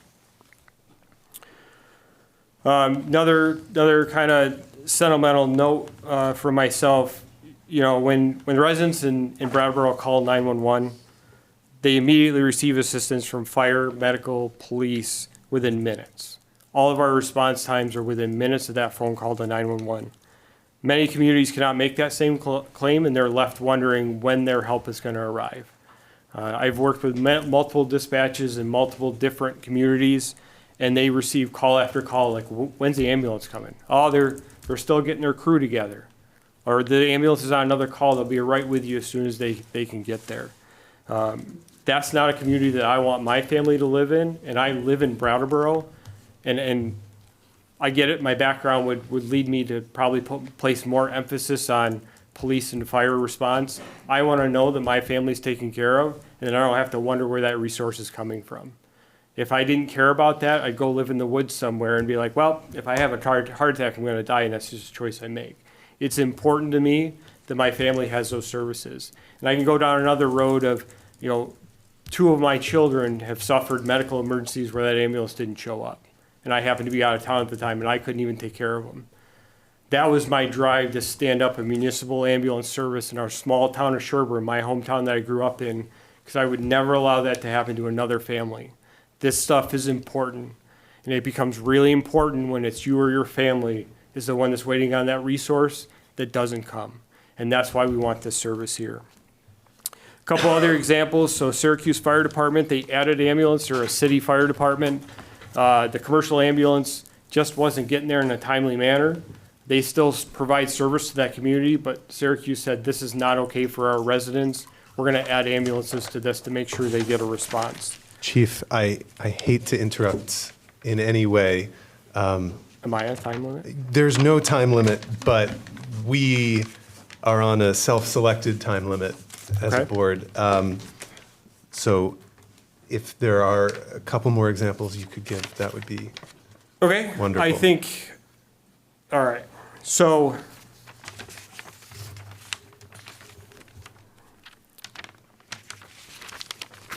I'll try to cut to the chase. There's a lot more to it. Okay, there's a lot based on this decision. I'm a little disappointed that we spent so much time on other topics that we're gonna condense this topic because this is pretty important. This impacts the same way the Motel program impacts our unhoused population. So is providing this medical service, because we are the people that go out there and take care of those residents. We are the people that are going to be responding to the Motel program when there's an increased call volume. So, and we're also the people that, have to come up with this funding to support this program when we can't fix our elevator, when we aren't fixing sidewalks, when we aren't fixing roads. So I'm a little disappointed that we're kind of starting to gauge what's really important and what's not. But I'll wrap this up. I want to talk about the resolution because there's some inconsistencies that need to be pointed out. So first off, it says, whereas the town of Brattleboro budget has grown significantly since 2017, that's true. The cost of fire apparatus since 2017 has increased by 100%. A fire truck on average cost $500,000 in 2017 and now costs $1 million. So this is it's not fair to state that, it's not realistic to state that since 2017, the budget's gone up because of EMS. It states that the fact that most EMS costs are combined with firefighting costs makes such an assessment more difficult to break out the costs, but is nevertheless possible. That is true. I've provided that information twice, and it's also posted on the website. The fact that the ambulance transport with 3 ambulances, we need to increase BFD staff to a 4th platoon personnel to cover all 3 ambulances, as well as BFD able to cover fire events. That is untrue. The 4th platoon was put into place as a drive for work-life balance because our firefighters are working 56 hours a week. With overtime, they're working an average of 65 hours a week, and nobody in this room wants to work regularly 65 hours a week and spend that time away from their family. It was not about EMS. It was about taking care of our people, and that's what's important. Again, this comes up multiple times here. We could go back to Rescue Inc. We should go back to Rescue Inc. That is not something that we can state. What we would do is we would put out an RFP. Any agency could bid on that, choose to bid on that RFP or not bid on that RFP. That would be up to the agency. Again, there's a note in here about expenses. Those have been provided. We've provided those expensive, and if there's questions on those, we'd be happy to provide more. So just in conclusion, it feels like a lot of this has to do with trust, and Select Board Chair Quip from the previous Select Board, or 2 Select Boards ago, stated that in open town meeting, that this seems to be a lot about trust. So we're providing the information, and it seems like the information isn't, they don't feel it is vetted or trustworthy. So 2 years ago, the Select Board voted to establish EMS after extensive research, and we've surpassed expectations that were in place when that decision was made. We rely on ongoing operational and financial reporting to monitor EMS performance, costs, and reimbursements. We've surpassed national standards. There was one standard we didn't meet. We already put in conditions to make sure that doesn't happen again, and we surpassed that standard as well. We'd ask that you direct staff resources towards system stabilization and improvement, including workforce retention, training, and operational efficiencies, rather than duplicate an analysis at this time. The Select Board has already selected the municipal EMS model based on a formal RFP study and public process. If a study is desired, it would be more defensible after a full 3 to 5 years of operation to give you more data to base that decision on. I'd further ask you to consider, because I don't know the answer to this, what is the true goal of this study? What are we hoping to do with it? What information are you looking for that has not already been provided to you? Give us the opportunity to provide that information. If you go forward with the RFP, the following questions need to be addressed. Where is the funding coming from? Because it's not coming from Brattleboro Fire Department budget. It is unbudgeted, and we do not have the funding for it. How will the system be evaluated? Based on what parameters? What metrics will be used to define the cost of EMS? Because there's a lot of opinions out there of how we break out costs of EMS. So what metric are we going to use to do that? And if we do a study for a third-party transport service, it would be important to do an RFP at the same time so that we're comparing apples to apples. And that RFP would need to provide 3 staffed ambulances with at least 1 paramedic and 1 AEMT 24/7, meet or exceed the national standards just as BFD has, meet the response metrics that are provided by BFD at this current time. As always, we are here to answer any questions. If any information we have provided you don't understand or would like more clarification on, we are happy to provide that. We may need to come back at a later date to provide it if we don't have it immediately available. Thank you, Chief. You're welcome. I really appreciate that presentation. Just to make a comment up front, I have no personal investment at the time or now in the rescue decision. I think 4 of us are new to the board since that decision was made. You're also come after that decision. So certainly, at least for me, none of the questions I ask are about a return to rescue, but more importantly, man, I've heard probably every comment in the community about this over the last year or two. I have never heard a comment that there was a problem with the service based on the quality of service or the level of care or any of that. I have never heard a question that was focused on anything other than the scary financial aspects of, boy, there's millions of dollars at play here.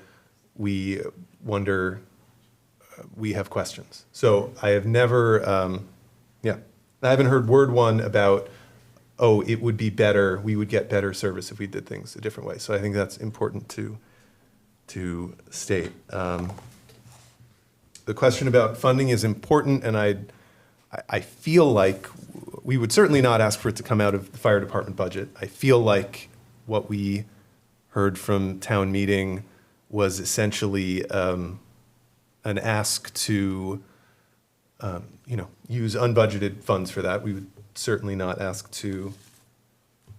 that to come out of your budget. And I will say that I have heard some conflicting things from the public in terms of different visions people had of the resolution, different things people have in mind. So I'm looking forward to hearing from the public today. But first, let me go around the board and see if anyone has any I got it. questions for the chief. You do? I have no questions. I have a comment. So I think I share with the chief the frustration of his presentation being cut short. All right, I don't feel that that was fair. We just spent 2 hours passing a motion, if you include the previous minute, on something we have no control over, zero control. We can throw out an arbitrary number about hotel. We can't control. What we can do, we can only hope to control. This is something that we can control. So the fact that he was cut short, I have a problem with that, all right? Given our ability to discuss everything into the earth, this was important information, and I'm sorry you were cut short. Thank you. So with regards to doing another study, I mean, what are we actually hoping that that will show? I'll ask that question again. You know, where will that money come from? We just passed, I think by the skin of our teeth, a very tight budget, and we are about to take $40,000 to $50,000 out of the air and fund something else that we already have 117 pages of studies that I imagine will show that or show us in a better standing. We have an operation that is exceeding our original expectations. And I was not on the original board that made this decision to move us in this direction. When the AP Triton report was done, correct me if I'm wrong, we were still utilizing a hybrid, correct? That's true. Right?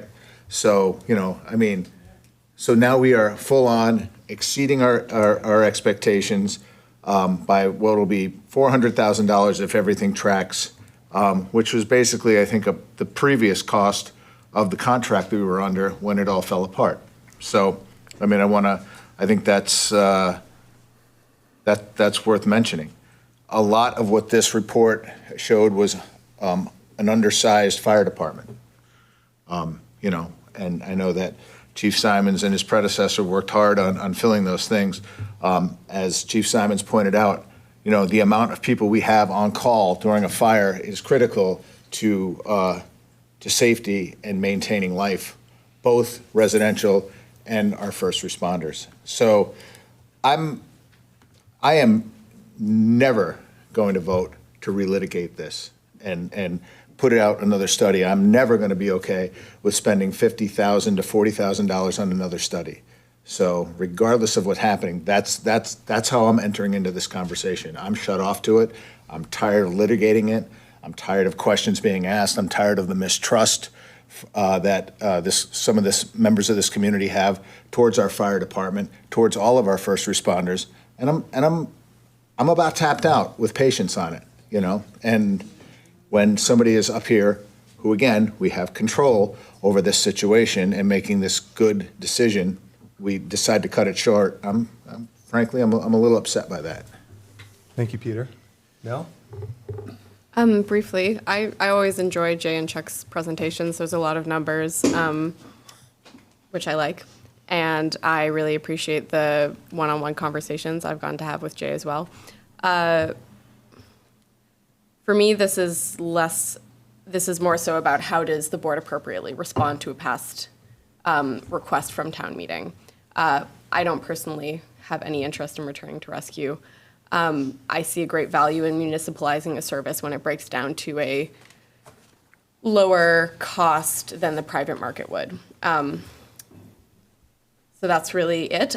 Something that was helpful information to me was something that I think John summarized for me yesterday, insofar as how this was not only a way to municipalize a service that is a necessary service and that was creating, friction in other ways, but it was, I'm paraphrasing, but I think a compromise to how do we get closer to the staffing levels we need in a way that can potentially see some revenue as well, that could be somewhat more self-supporting for the tax base. So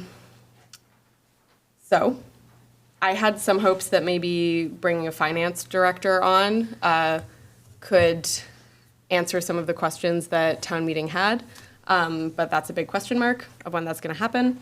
And I think we may hear from the public some clarifications in terms of the hope of the resolution, and that's all I'm going to say. Thank you. Thanks, Nell. Isaac? Yeah, thanks for the presentation. I really appreciate the data that the fire department has provided this evening and in past meetings. I've been satisfied with what I've seen. I do have concerns about the costs of taking on additional studies. That said, that we are, as a select board, we're accountable to the residents of the town and the voters, and the finance committee has recommended some analysis of this data. The town meeting passed this resolution, so I am interested in hearing from the public and hearing how people in the public would envision this study being, where the funds for it would come from, if it would have a budget. Just hearing what is it the vision for this, and kind of the nitty gritty, the nuts and bolts of it. And in terms of the length of presentations, I think there's a lot that we're trying to balance here, because we want to hear from all of the staff, and we want to hear from members of the public, and we also want to be able to finish our meetings in a timely fashion. So I appreciate the chair's discretion on this, and I don't think it's personal. Thank you, Isaac. Amanda? Okay, thank you for the presentation. And I appreciate the quality of service that you provide and the leadership that you both provide for your team. It's clear. So I want to ask you, Chief, you had mentioned a more appropriate time to do a study. So say, okay, the Triton report was the feasibility study. Mm-hmm. In the timeline, what would be the most appropriate time? Because as a select board, we work on behalf of the taxpayers, and we want to ensure that there's an efficiently run, and we have to do that. That's our job. So when in the duration of the program would you see it most fitting to have a third party, financial analysis to say? And I'm just going to roll a little bit. Forecasting, I think, is essential. Medicaid reimbursements, our changing age demographic, our reliance on private insurance, that's totally in flux and will be different potentially in the future. Who knows, it could be the same, but we just don't know. So I feel like as a municipality, we need to make sure that we're forecasting for future financial success. And I think that's part of the reason people get anxious, because they don't know what's in the future. So, back to you. Yep. So there's a lot of things in motion. So currently, I mentioned stabilizations. Right now, we're still in a stabilization period. At a minimum, you need 3 years. So within 3 years, you'll start seeing those reimbursements come in from that first year of operation, because those should, in 2027, we should be able to capture the majority of what we're going to capture from 2025.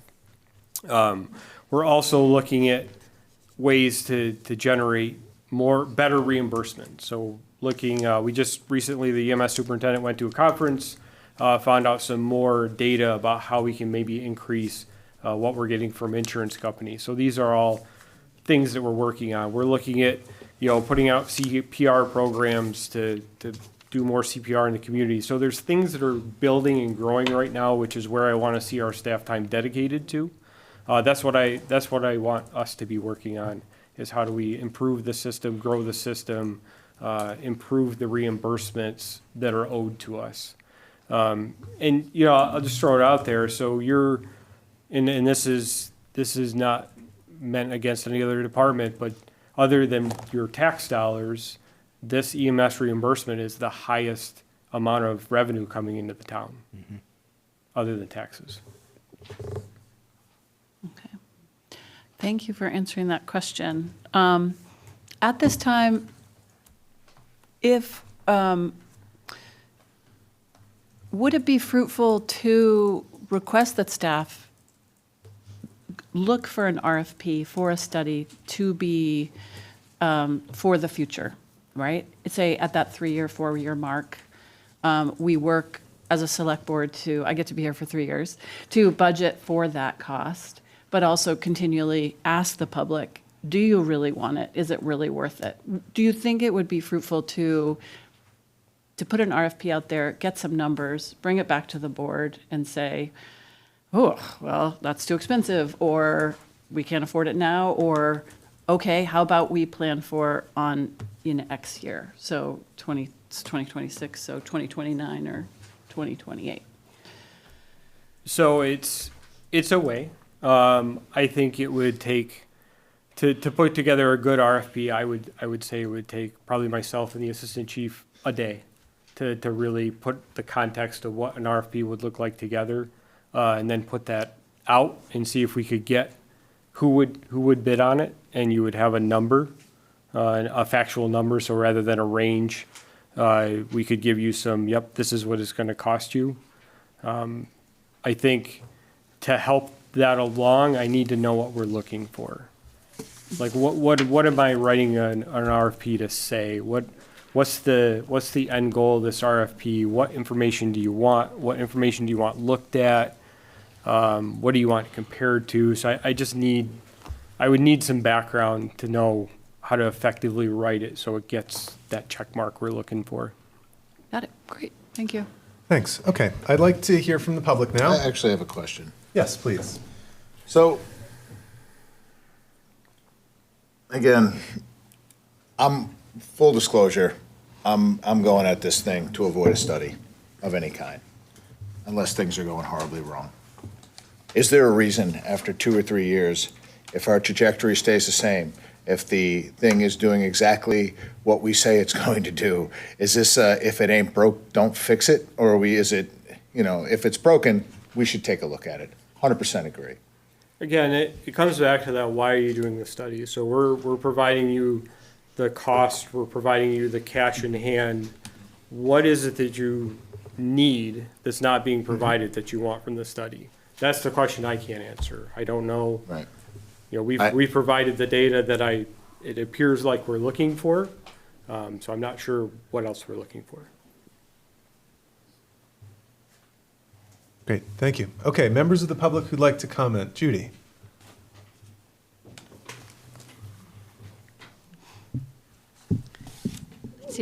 Let's see if I can get it down to my level.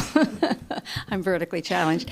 Yes, I'm Judy Davidson, and I presented this resolution at the town meeting because of the recommendation by the RTM Finance Committee to decipher and separate out what are the true costs of the EMS, and to separate out the firefighting costs from the EMS. Because we all know that we have spent a lot on the EMS because of the fact that the firemen have worked so hard and done so much overtime.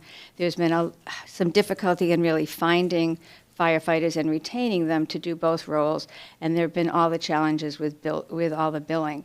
Nobody in town has ever said anything negative about the medical care that you provide through EMS. We are simply, as citizens, thinking about the cost. And because you are already putting aside $165,000 away every year towards ambulances, and we will soon need to replace some of those, it's important to take a look at this now. And we think that we need an independent person to do this because many people in the town, including our town manager, are not particularly neutral on this issue because they have been invested in this. So we need an independent person to do this. And some of the people on the RTM Finance Committee have talked about the fact that they could do an initial assessment of what the true cost is, and taking a look at all the different issues that should be included both in the revenues and in the costs. So I think that there could be a way of utilizing the RTM Finance Committee that really came up with this recommendation to take a look at what we're looking at, which is what is the true cost, and separating out that from the firefighting. But none of this is about the quality of care that people feel they're getting from EMS.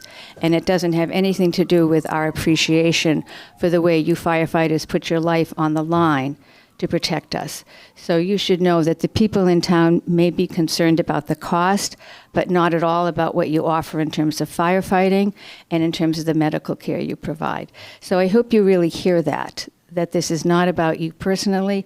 It's not about the quality of care. It's just about trying to decide what is the true cost. so that we can understand that as citizens. Because we spent a lot. We spent $1 million of our ARPA funds to buy ambulances.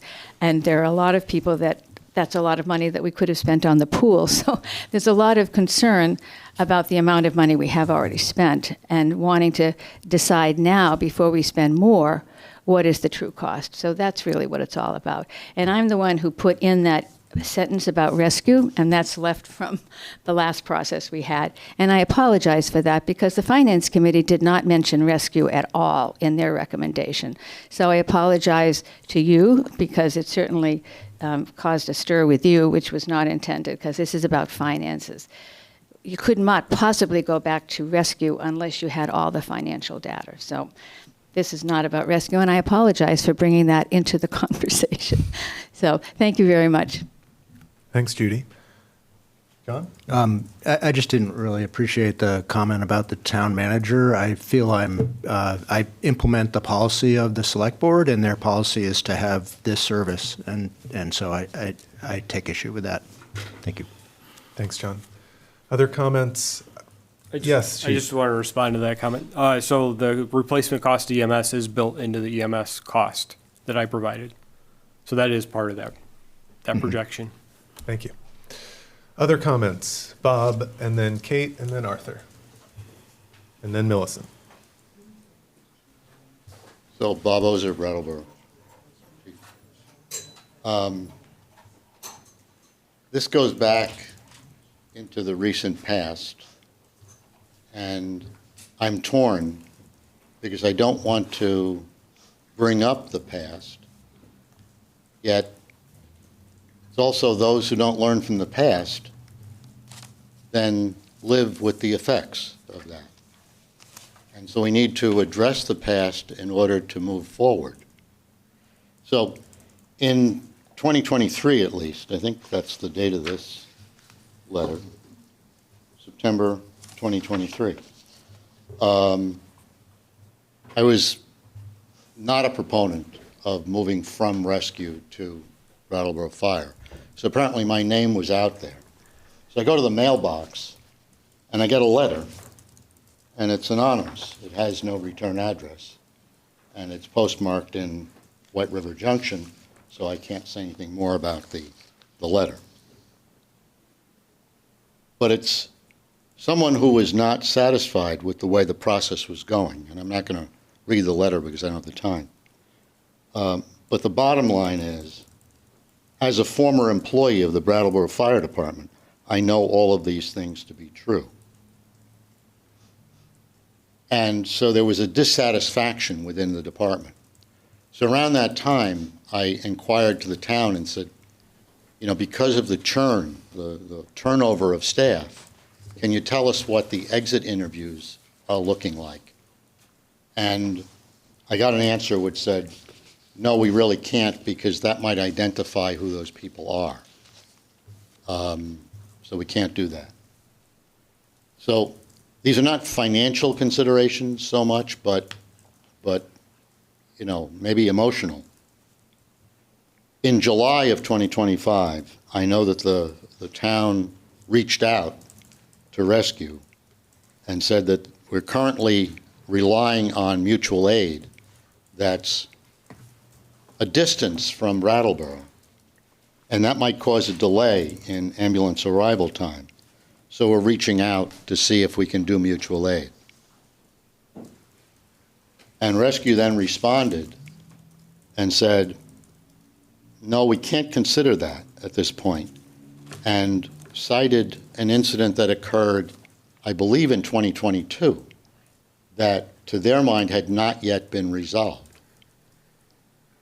So my intent in agreeing with the resolution is that we need to look at the past, we need to have some rapprochement and deal with that. And my time's up. Thank you, Bob. Kate? I'm going to take these three comments and come back to the board. Hi, everybody. Kate O'Connor, Brattleboro. First of all, for me, this has absolutely nothing to do with rescue. It has nothing to do with a new AP Triton study. It has absolutely nothing to do with a service offered by the Brattleboro Fire Department. It's fabulous. I agree with Oscar. I've never heard anyone say anything otherwise. As you know, for 3 years, my consistent thing about anything we do is finances. And as you know, because I get up at every finance meeting or fire department meeting and say, where are the actuals? Where are the actuals for the revenue? I've always been confused on who's supposed to give us those actuals. Is it the fire department, which I think is kind of weird because they're firefighters. I don't know why they're doing the numbers. Is it the fire department? And where does Golden Cross, the collection or the vendor, come into this whole thing? And I know you folks may think you're giving us the numbers, but you haven't. I appreciate that on April 8th, 2026, we received actuals for FY25, but the fiscal year ends June 30th. And I know there's a couple of months lag time, but it's not acceptable that we're getting numbers on April 8th. The numbers that we're also getting for the expenditures, if you go and look what those line items are, and again, I really appreciate what you gave us, but there's nothing there for the provider tax, there's nothing there for insurance, which was, if you go and look at what we put for the cost of EMS when we had to get their certificate of need from the Green Mountain Care Board, those were items that were there. They're not here. I also question about FY25, just for 1 second, whether the staffing, does that include some of the 1.3 million that we put for the startup cost? But put that aside, that mixes everything up. We just need, and I agree with the chief when you talked about metrics, we don't have a consistent list of metrics that we're using to talk about the expenditures. And I think if you folks go back and look at 2023 and 2024, and what we're getting now, it's not a consistent metrics. That's all I'm asking for.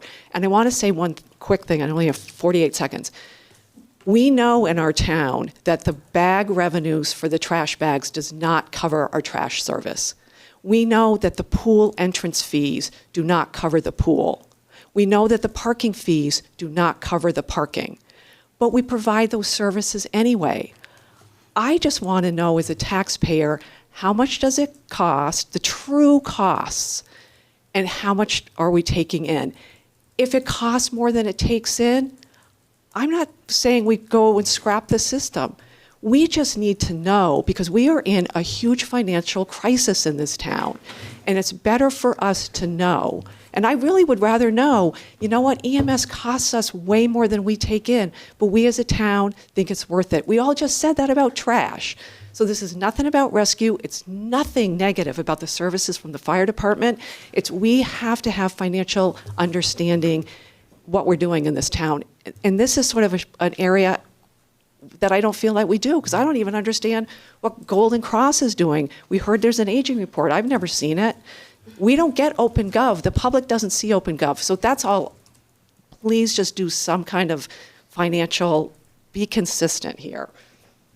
Thanks, Kate. Arthur, did you have a comment? Arthur Davis. I didn't come here tonight to talk on this issue, so anyway, here I am. I missed, I had left open town meeting by the time this had come up. If I had been there, I would have voted against the resolution. I kind of agree that I think if we are going to do some kind of study, I think this seems to me way too early in the life of the program to do it and get actually meaningful data. And I don't know. I feel like that should be enough to say we don't really need to do it now. I think I would, Amanda, I understand where you were coming from with your comment, but I feel like that seems just to me unnecessary to do now, to make that decision right now. And I don't know. I feel like we might as well kind of see how the next couple of years play out, and do a study. We just invested a lot of money in this, and we're not going to get probably the best data, even if we did something now. So anyway, that's my take. Thanks, Arthur. Seth?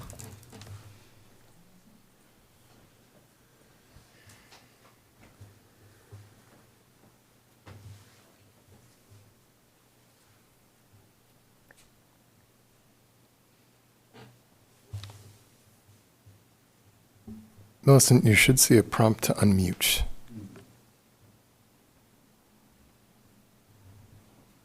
You should be good. Yeah, hi, I'm sorry, I thought, okay. Yeah, Millicent Cooley, I'm on the Finance Committee, and I want to also add, we have never on the committee even discussed whether rescues should replace the current system. And personally, I've been happy with it. We had a guest who had to have ambulance service here, and it was really excellent. I think some of the examples that I think that we could get out of a study have to do with planning. I think a theme that we have been looking at on the committee is how we're preparing financially for where we're headed, and how we do that planning. So, for example, we set aside a certain amount of money every year now in our capital investment plan for future vehicles and equipment purchases. And, we've seen, in the documents, we've seen some figures from the department, what they project, and then we see those change. And one question could be, what would a third party expert recommend for what we set aside every year for these replacements, so that when we need them, we have that money. The market's changing, the cost of the vehicles are changing, interest rates, the economy's changing. We hear there have been predictions that some people will leave Medicare in some significant numbers. We don't know how much because of federal reductions in Medicare. Is that going to affect our billing rates? So I think that there's some, future, there's some, what I would like to see if this happens is some information that will help us make sure that as we move forward, we're, financially, really aware and prepared. Thanks, Millicent. Actually, Millicent, if you can just hang on, I have a question as a member of the Finance Committee. Thought was given as to how to pay for such a study. How to pay for it? It would have to come out of, it would be out of the budget to do that. Okay, thank you. Thanks, Millicent. Okay, I'm going to bring it back to the, yes, Dick, you can have the final comment, and then we're coming back. As I should.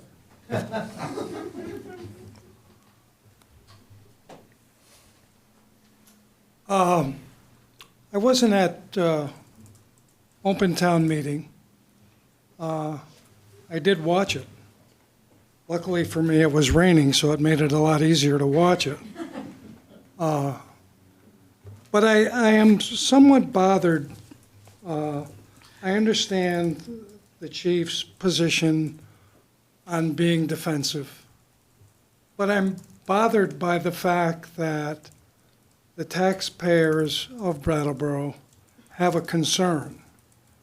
And I listened to you for 20 minutes, throwing all sorts of statistics and what I would say, dong at the wall, this is why we shouldn't do it. And I've heard it on a lot of things that come before the town. And I mean, I understand that, but as Kate alluded to, there are a lot of things that we haven't got clear figures on. I'm concerned about the fact that you said by the end of 2027, I believe, we should have the collectibles about what's owed us to give us a true figure. I mean, I had a business downtown. If I had to wait 3 years for my receivables to come in, we wouldn't be in business. And so not to have that figure within, right now, 8 or 9 months is bothersome to me. And I'm concerned about staffing, that we have a difficult time in terms of reaching full staffing. I don't think we have been there since we have started EMS service. So rather than be so defensive in terms of what the motion was at OTM, I would say, if we can help you, you know, when you talked about your time and how much it's gonna cost to do this study, nobody brought up how much time the town manager put in, the assistant town manager, the finance director, and the chief's time, the assistant chief's time to put this forward. No one ever made reference to that. And so for you to make reference that it's going to cost me X to help you with this, that is bothersome to me. It's all part of, you know, what is being asked, and this is a service that we provide. And so if this goes through, whatever way it happens, then I would hope you would say, yeah, I look forward to working whatever comes up out of this meeting tonight, rather than be defensive and say, you know, what the people at our OTM asked for, we're the taxpayers. We're paying the freight. We get to ask those questions. Thank you. Thank you, Dick. 30 seconds, Eric.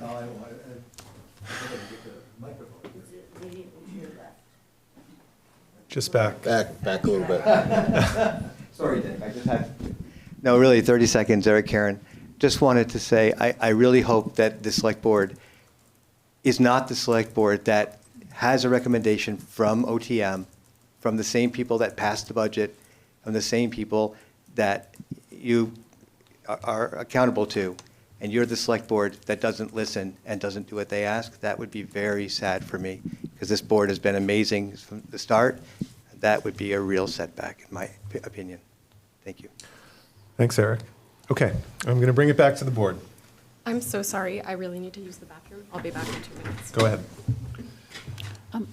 I just have a couple of questions Go ahead. about this timeline piece, right? So if I'm following what you reported to us, Chief, the ideal time to do this study, so in May of 2027, the program will it'll be 2.5 years into the program. Right. May of 2028, it'll be 3.5 years into the program. right? No, we're a year and a half. Currently. Currently, we're a year and a half. So yeah, 2027, we'd be 2.5 years. 2028, we'd be 3.5 years. Right, for in May. In if- May. If we went from this point in time. And that it could take between 3 to 6 months to do a study, 1 whole year. The previous study took about 3 months. It took about 3 months, okay. And so what I'm hearing are budget concerns currently because we're not budgeted for it now. And so I just wonder, when would be the ideal time to request an RFP that would, actually, for a study that would happen in May of 2028? You would want to do that probably in January, so you'd want an accurate number for that timeline, because the numbers will change as time goes by. So even if we did an RFP this month, and we said, well, we're going to do it in 2028, that number, that RFP wouldn't be valid in 2028. You'd have to do another one. Okay, so I guess I'm hearing loud and clear that it's too early to do a study, that we wouldn't get the data that we want. I think we all agree that a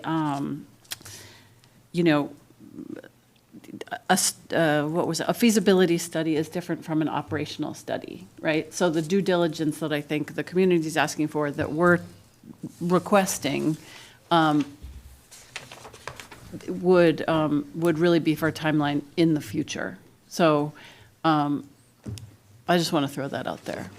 Can I? We may be premature and. Thank you, Amanda. Yes, Peter. I'm going to suggest we make a motion.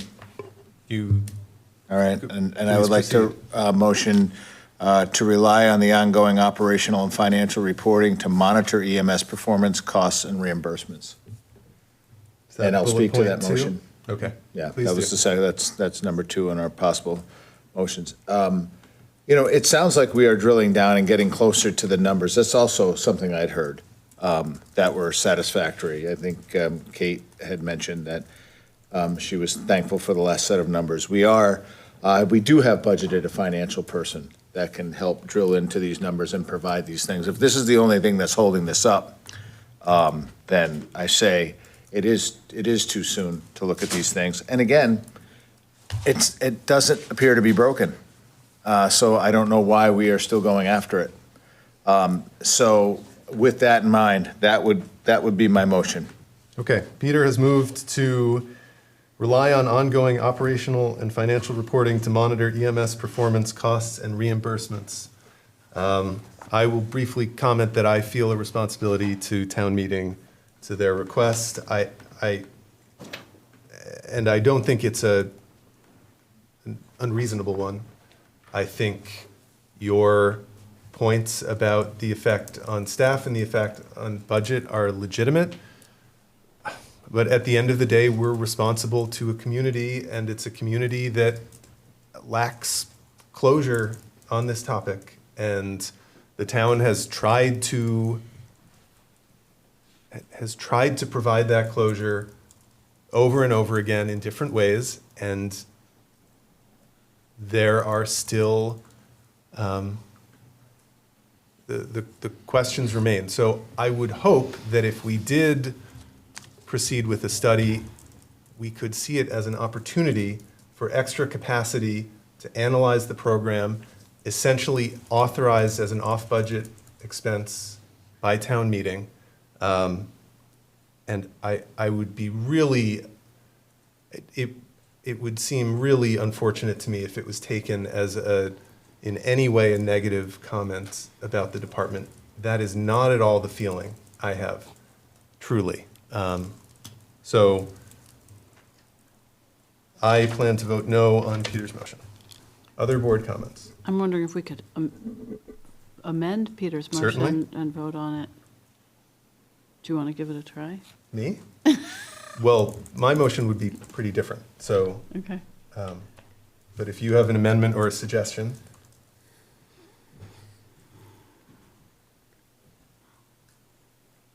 How about this? I'm going to throw this out as an amendment.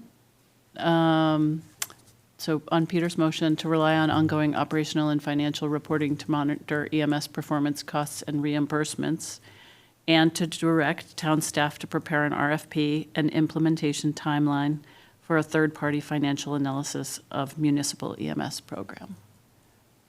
For when?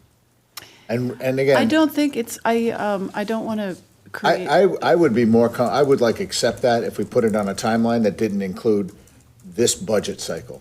Okay. Again, we got beaten up. I'm going to remind everybody that this was a non-binding. Certainly. So, you know, we, as much as we appreciate people stepping forward, it is non-binding. They did not, I literally at open town meeting asked specifically, how would we pay for it? To which I was, silence was returned to me. Silence has still been returned to me as to how we're going to pay for this thing. Everybody up here has decried, fiscal responsibility. And right now, right out of the gate, 3 meetings later, we're going to chuck X unknown number in there. So that's my thing. So if you want to say, we will push this off to the next budget cycle, where we can budget for this line item, still think it's ridiculous to do that. I could maybe jump on board, but to try to force it in here after everything we've just gone through to get a budget passed, I think is, part of our fiscal crisis has been thrown out. And there is, these ideas may be better as separate motions. They may not work amended into a single Okay. motion, whatever. Okay. But that's up to both of you. So we have a motion on the table. Bullet point 2, I'll read it again before we vote, but any other comments by Isaac? Yes. Yeah, so Judy Davidson, who had, I believe you were the one who had made the motion at the open town meeting. I heard in your comments just now that a suggestion that perhaps what is now called the Budget Advisory Committee could do some initial analysis. And I'm curious if that's something that, if we still have the chair of the finance.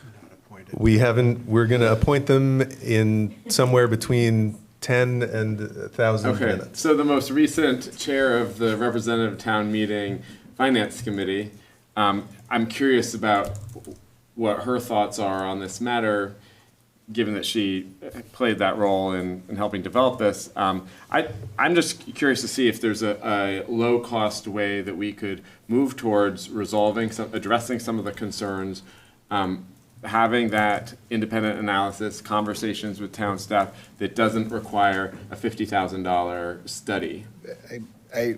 Yes. I mean, a study is a study. They charge what they do. We don't say, hey, listen, we're going to hire you to do it. Just just do half the work. I think Isaac was saying. No, I know what he was saying, but like, I don't, you want a third-party independent is what I'm hearing, and then you're going to appoint people from the town to do it? Was that the suggestion? Did I misunderstand that? Well, what I had heard was that perhaps this Budget Advisory Committee could do some initial analysis regarding in relation to the motion that had been made. Okay. I think that might work better as a separate motion, or you could make it as an amendment now, but. I first want to hear from people who are part of the Finance Committee if this is something that they're even interested in doing, or if there's, if that's been something that's been discussed at the Finance Committee. I think we'd want to resolve the motion that's on the table first before opening that up. Other comments on Peter's motion? I don't think that it makes sense to take action at the very least before there is an audit that's completed. And I have some maybe unreasonably aspirational hopes that there could be a finance director. I don't know how long the audit is projected to take. And obviously, it could take quite a while to find the right fit for finance director. At the very least, I think we need the audit. I had some discussions with other board members leading to this, and with community members, for the last meeting up until this meeting, where there was some discussion about refining the expectations from town members, which has somewhat been clarified here. So I do think that there's a level of due diligence to provide some sort of response to a town request, to a townspeople request. And I also take the department's or comments about the time that this program has been allowed to run and when it makes sense to do that. So I do not think that there should be no action, but I do not think that it has to be immediate action. I do think we need a motion that has some acknowledgement of the resolution that was passed. Can we postpone to a determined time? Certainly. I can work on my amendment to the motion, or should we vote on Peter's motion? And, If someone wants to make a motion to postpone, that would take precedence, and we would pick another meeting and we would resume this discussion then. I have to say, I don't think that's the worst idea in the world, in that then I can go talk to all these people and try and figure out what everyone actually wants. But, Well, I made the point, we're hiring a financial director. Hopefully that'll happen. Nell made the point, audit. I would say that we should postpone until that audit is complete and a financial director is hired to make that decision. Because I think we will have better information on a system that is clearly working. And we can say, and if that flushes out something, we can look at that. So I think that would, if that motion would work, I'll rescind my other one, and we can take a look at that one, and we can kick this can down the road. We can give our town, our open town meeting people, we're not ignoring you. We're just saying we just need more data, because right now, as this whole thing is presented to me, there is no reason that this conversation has taken this long. There's no reason that this conversation should have taken place at all. That's just my opinion. Sure. But, you know, Yes. and again, you know, so we are still in 2 weeks ago meeting time here as far as agenda items go. Don't I know it? We still Groundhog Day have moment several things to get to. Okay, so if we want to put off this conversation for now, I think it would be appropriate to move, if you're not going to pick a meeting, I would just move to table.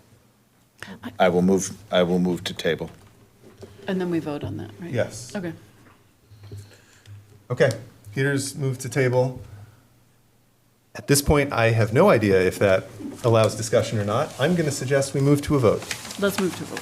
Peter has moved to table the current agenda item. All in favor, please say aye. Aye. Aye. All opposed? Nay. Nay. 2-3. Okay, so the motion to table is defeated, and we return to Peter's motion, which is item number 2. I would. Amanda, please. May I amend? You can, if it's very different. Yes, let's hear it. Okay, so it starts with Peters. I move to rely on ongoing operational and financial reporting to monitor EMS performance and reimbursements, and to direct town staff to provide an RFP, an implementation timeline for a third-party financial analysis of municipal EMS program to commence in January 2028. Okay. If we can accept that amendment by unanimous consent, or we can vote on it. I would rather come back in a couple meetings and make a decision than try and drop an RFP for something that far in the I'm future. definitely going to be clear of this board before we discuss this again. So, yeah, I'm good with Amanda's motion. You like Amanda's? I do. 2028 kicks it down the road. You can change your mind if everything is just firing on all pistons, which I think it will be. I have great faith in our fire department and all of our first responders in this town. So I think by 2028, you'll probably decide that this is just really just not necessary. So, Okay. And also, to Chief Simon's thing, it'll also give you a few years of actual workable data. Okay, great. I am going to say that I happen to know that the board does not have unanimous consent for this, so we should vote on Amanda's amendment, which is, I don't know if you can read my writing. I'll get it. Is this a vote to approve the amendment? This or is a vote on the motion? Amanda's amendment. Can I just accept it? Sure, if you like to. I'll accept the friendly Okay. thing, and then we can just move to a vote. Okay, any further discussion on the motion as amended? Briefly, the reason I voted not to table the motion or the agenda item was because, Oscar, you had said that you would be in favor of moving this to a future meeting because it would give you time to talk to people. There had been some conversation prior to the meeting being bandied about having a working group of select board members speaking to people. And Yep. Is there any interest in that? That informs, I think, how I'll vote. Okay, so the concept there would be that we pick 2 people to go out, talk to the community, come up with a plan, and report back in a couple meetings, which has some appeal, because it would let us make progress outside of a meeting on something. At the moment, we have Peter's amended motion on the table, and at this point, I think we should vote on it. Yep. Peter has moved as amended to rely on ongoing operational and financial reporting to monitor EMS performance costs and reimbursement, and to direct town staff to prepare an RFP and implementation timeline for a third-party financial analysis of municipal, EMS program commencing January 2028? January 1. January 1, 2028. All in favor of the motion as amended, please say aye. Aye. Aye. All opposed, please say nay. Nay. Nay. Okay. Oh, good. Motion fails. Okay. Great. I'm looking forward to discussing this some more. Say the vote, so. Yes, the vote is 2-3. The motion does not carry. Okay. Well, then, I'm going to suggest that we pick 2 members of the select board to form a working group, go do some research and talk to the public, and come back in 2 meetings to make a report. That's my motion. And I'd accept nominations. I'm happy to do it. I'd nominate Amanda if she has capacity. I do not have capacity at this time. I'm sorry. I can do it.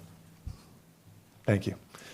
Okay, so I move to establish a working group of Oscar and Nell to research the question of the EMS study and report back in 2 meetings. Any discussion of that motion? My goal is to further clarify sentiment from those who put forward this motion at town meeting, because I feel that due diligence to the dual legislative body. Thank you. All in favor of that motion, please raise your hand and say aye. Aye. Aye. All opposed? Nay. Nay. It carries 4-1. Okay. Thank you, Chief and Assistant Chief. Thank you for your time. Thank you, select board members who are part of the working group. Yes, indeed. It's springtime on the farm. It's. Okay. Well, we have something simple coming up, which is committee appointments. The only committee appointments we're considering today are 5 applicants for the Advisory Budget Committee. Their applications are in the book. I'm happy to take any comments or questions. I guess I will say that I know all 5 people, 4 are returning members, and I support all 5 of them being appointed to the committee. And procedurally, if anyone wishes, it's proper to nominate as a slate. So, is there a motion by the board? Yes, is there a motion from a member of the board? Isaac. Can we propose a slate and move on? Yep. Then I propose a slate, that we approve it, and move on. All right, I'm going to read the names. Peter moves to appoint to the Advisory Budget Committee the following slate: Millicent Cooley, Randy Blodgett, Ernie Coughlin, Trish Twining, and John Lightfoot. Is there any discussion on the board? Is there any comment in the public? Seeing none, all in favor of the slate as presented, please say aye. Aye. All opposed, please say nay. Any abstentions? 401. Motion carries. Thank you. Moving on to the Western Avenue intersection study. Let's, yeah. Do you want to get started on this? Well, yes, but Then I would ask Sue Fillion to come to the Yes. table and make a presentation on this, this item. that would be excellent. Okay. Isaac? Oscar, do you want to talk about the rules of procedure first? So that No, let's. We're not going out of order again. I'm not going to do that. Not It was a gonna do question for the chair. Yeah, Thank I you, Peter. understand that, and I'm answering for you. Thank you. Please don't do that. I think we'll keep the items in order for tonight. Yes, please. Sue and Dan. Great.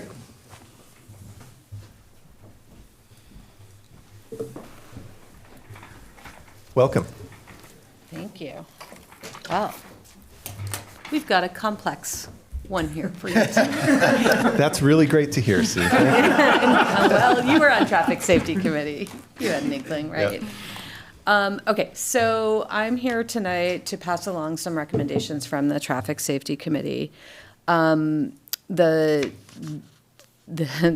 previous select board had set aside some funds to do a study of the intersections on Western Avenue, particularly Guilford Street and Williams Street. So we hired an engineering, transportation engineering firm to kind of look into these intersections and how we could improve safety in this corridor.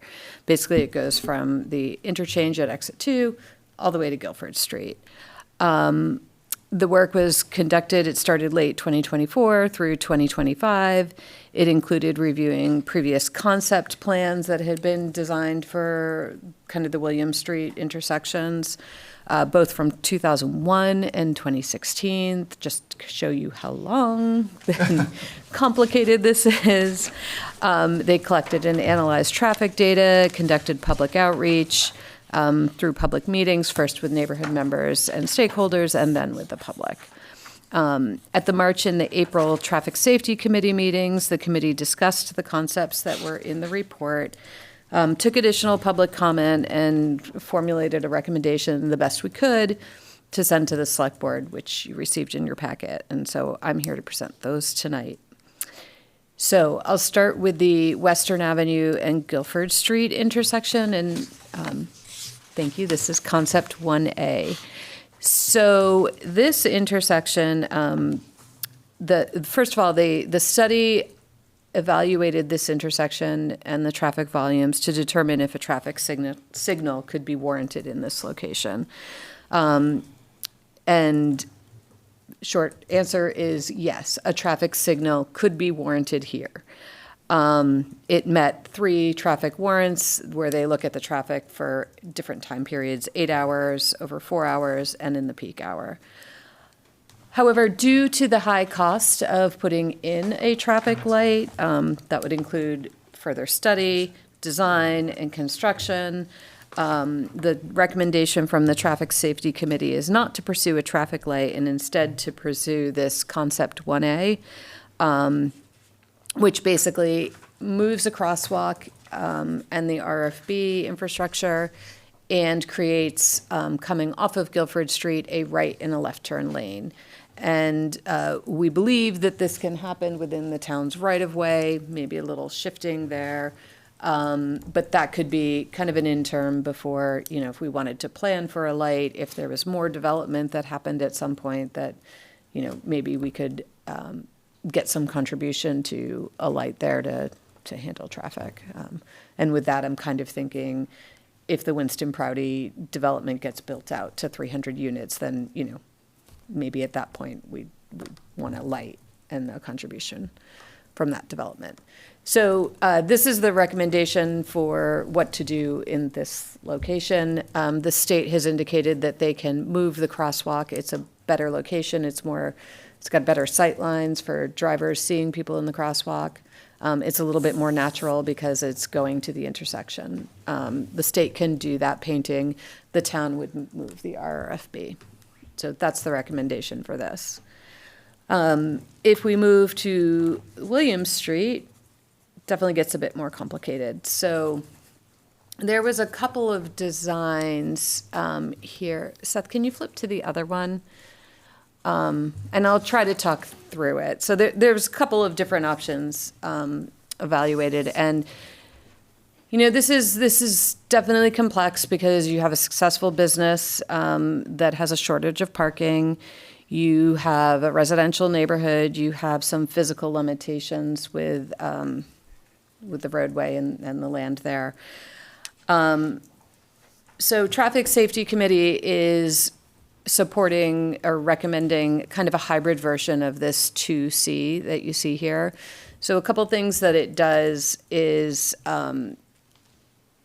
basically it removes the pull-in parking in front of the Vermont Country Deli and replaces it with parallel parking.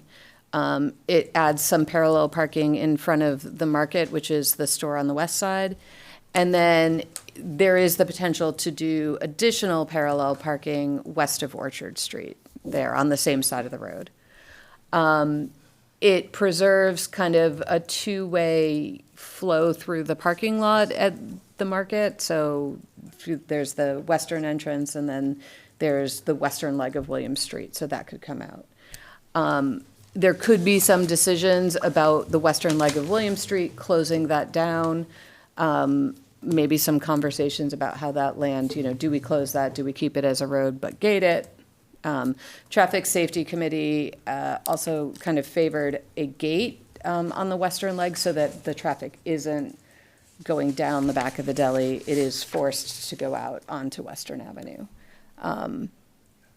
The eastern leg of William Street in this concept is shown as two ways.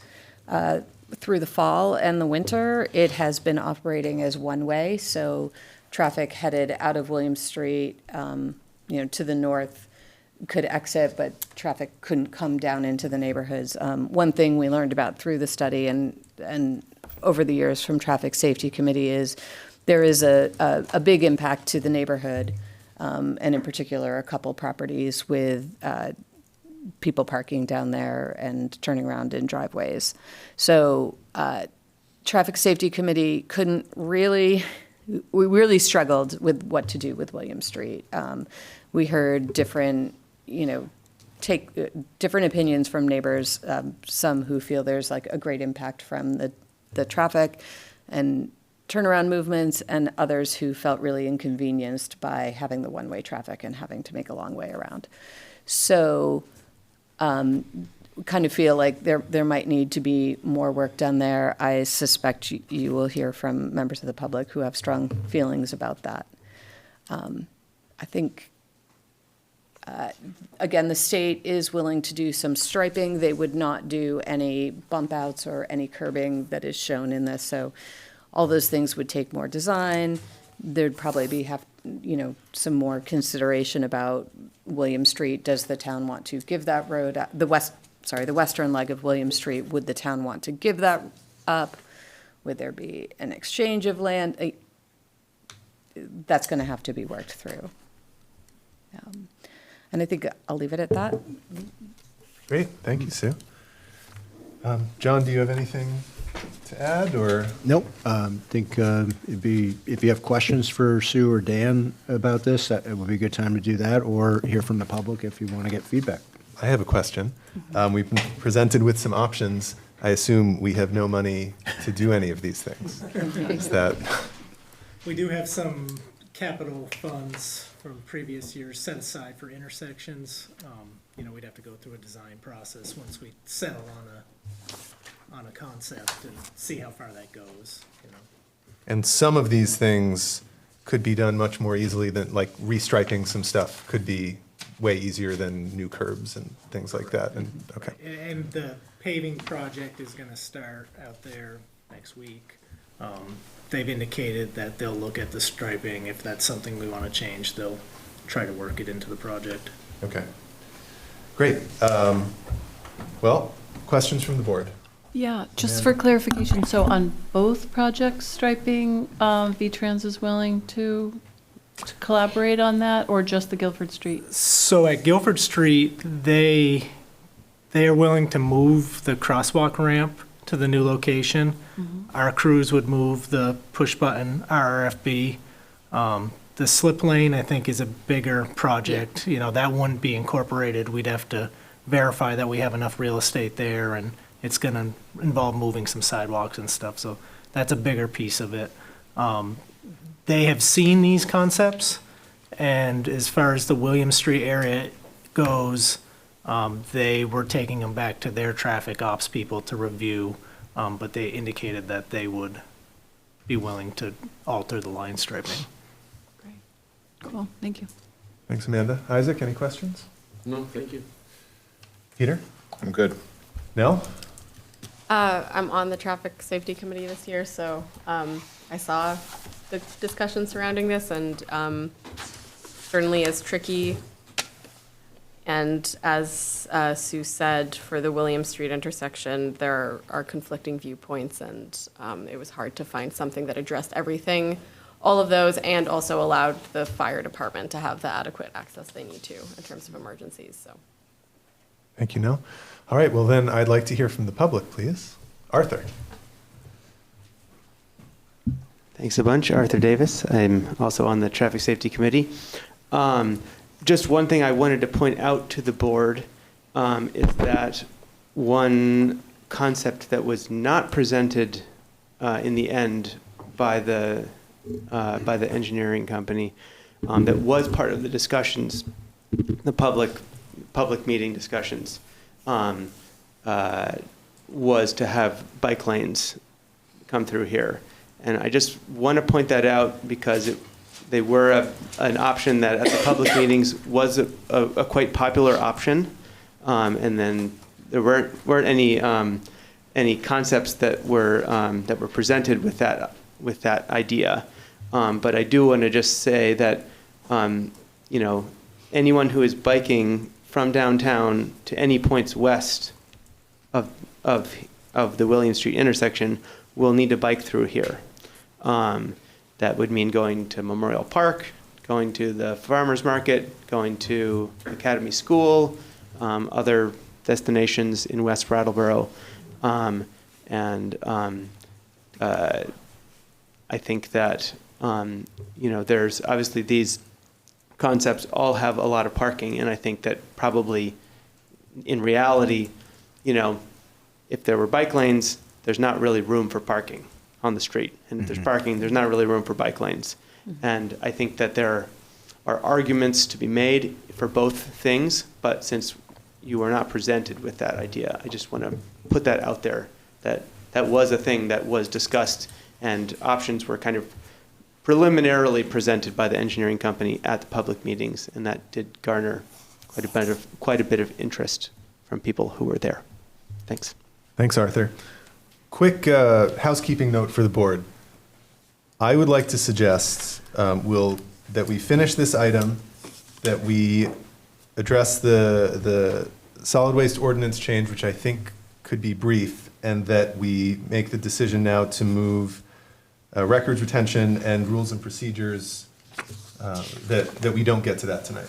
I think those are low priority, and I think we could be out of here by 10.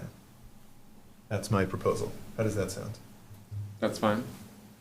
Sounds good. Okay, John, can you tell Bob that we're definitely not doing that? Okay, thank you. Great.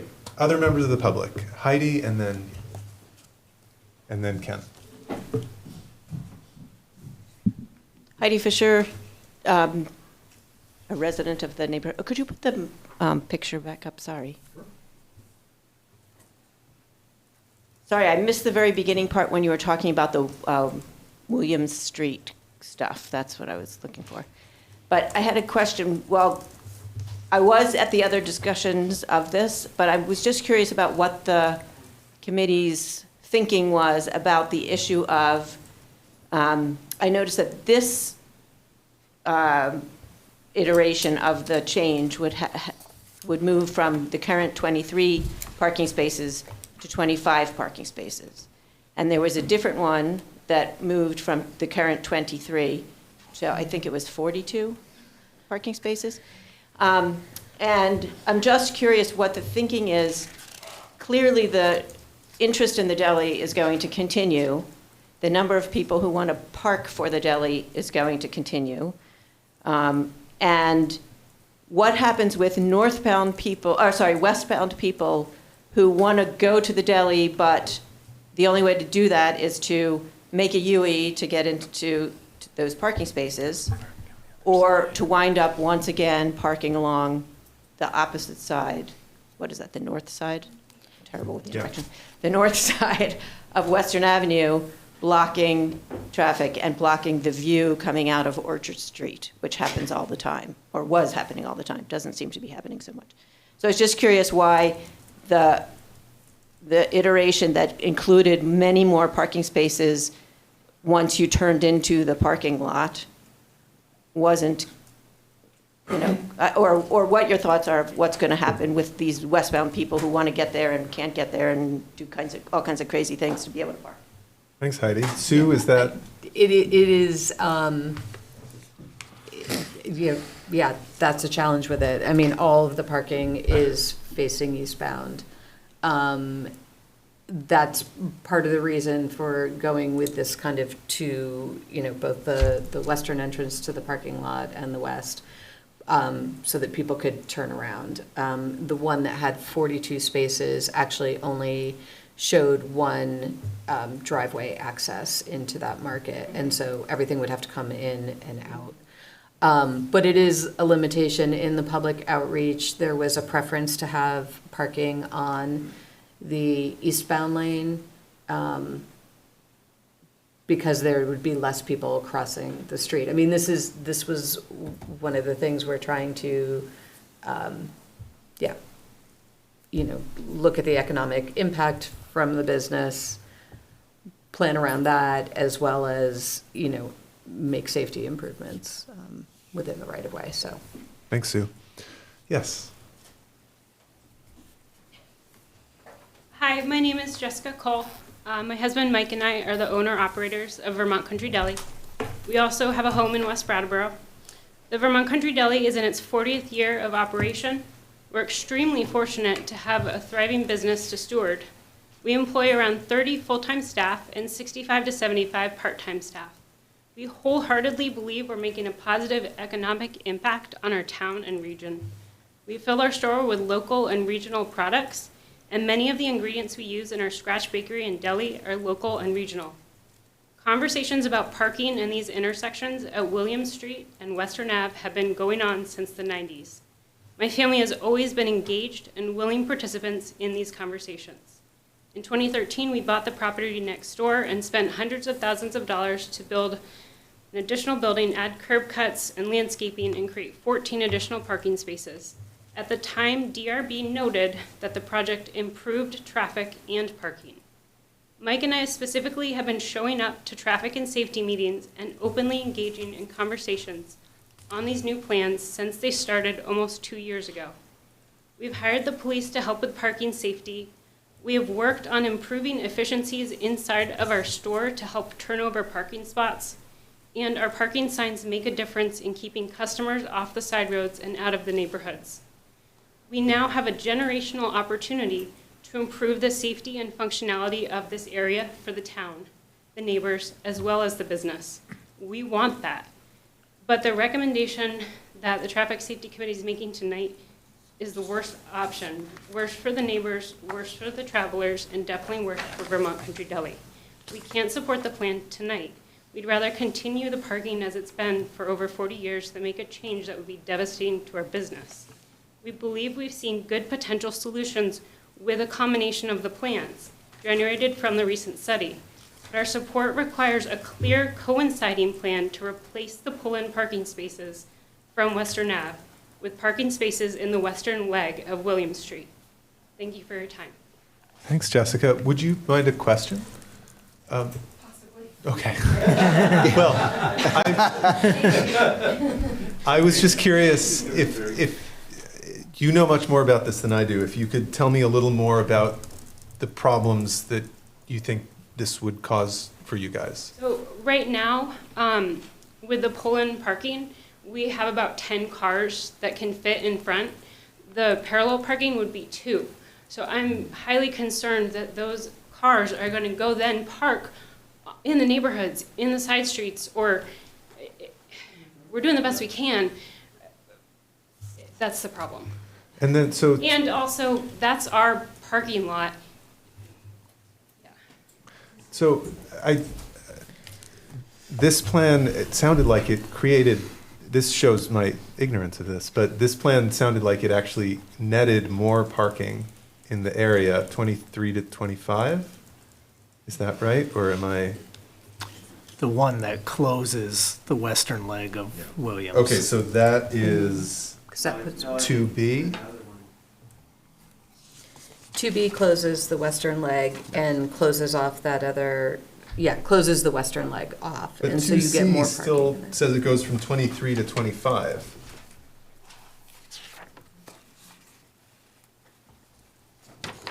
You pick up some spaces in front of the market, the parallel parking there. Okay. There's Okay. 2 or 3 there. I- Yeah, I mean, they are counting existing that's further up on the. Okay. Further east, towards the interstate. Yes, correct. Thank you, Sue.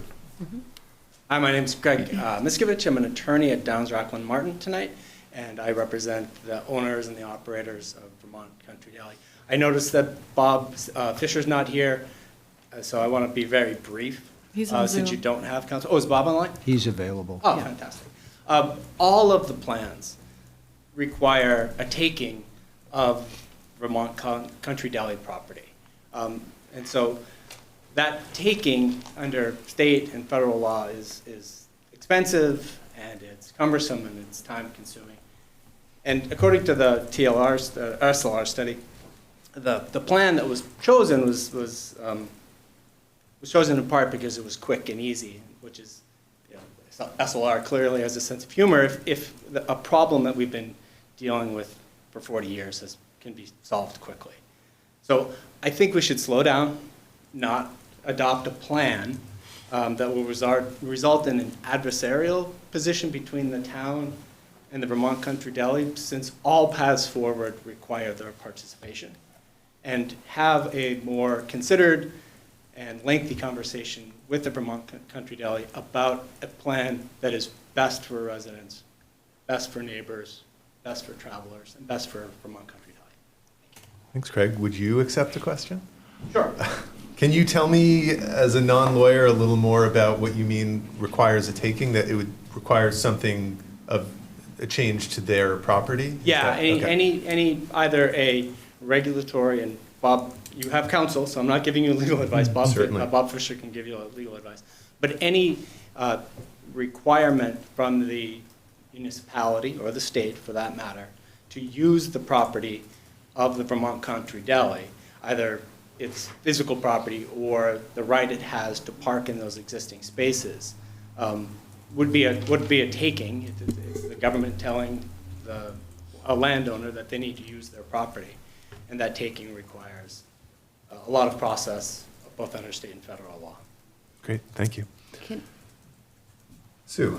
Can I just respond? Please. A fair amount of the area in front of the Vermont Country Deli is the town's right-of-way, or it's state. It's Class 1 highway, but it's the town's right-of-way. Okay, thanks.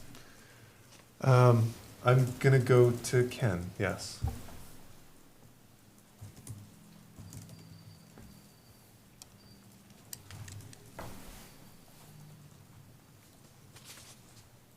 There we go. Can you hear me now? We can. Can you hear me? Can. Loud and clear. Loud and clear. Okay, good. Thank you. Wait a minute. Let me get my notes back here. All right. Well, we all know that there's a major parking problem for the deli. Their business has grown over the past 40 years, and it's getting larger, and they're advertising in social media, so it's growing exponentially larger. What happens here is that there are customers that can't park up on Western Avenue, come floating down William Street. There's a sign, no parking, and so they have to end up turning around and coming back out. Well, unfortunately, they end up turning around in my driveway, the driveway across the street, and in the intersection of Williams and Larkin. And it's a significant problem. And when they turn around, a lot of times they're just parked there anyway. So there's many times when we've called the police department and they don't respond in a timely manner, if they respond at all. And it kind of leaves it up to us, if we want a residential neighborhood, to go out and police the traffic ourselves and ask people to move on. If one car stops, then you're going to get a whole bunch. They're just following one behind the other, so you got to keep them moving. This situation goes on 7 days a week, not just on the weekends, and it's 365 days a year. And we've got traffic turning around sometimes on the weekends. It's absolutely ridiculous. There's cars lined up on William Street waiting to do a U-turn in front of my house, and it's driving us nuts.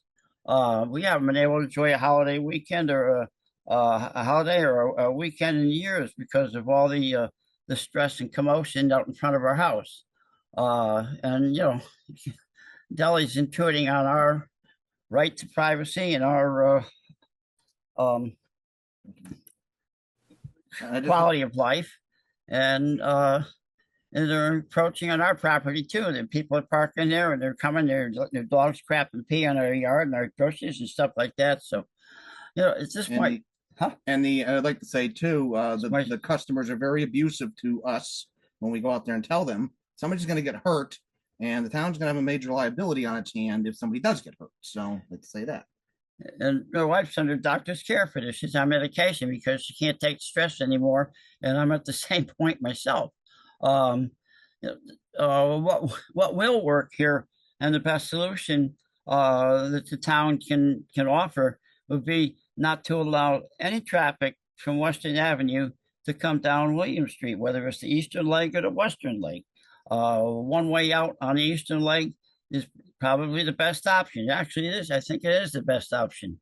Block off the western leg and gate it, like Sue had mentioned. And if Ken, yeah, minutes, if you could conclude. all right. My son is here too, so maybe he can get an extra minute in. Right.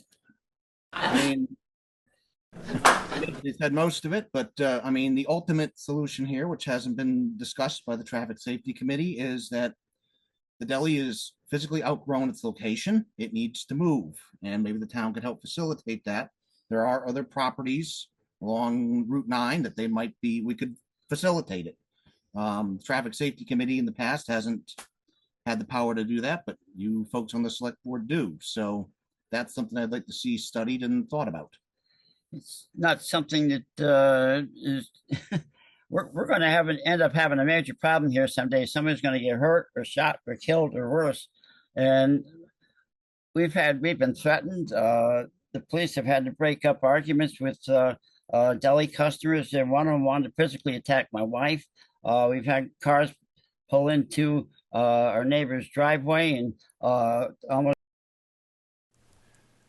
I'm sorry, Ken. We have to move on to other comments. Dick, please.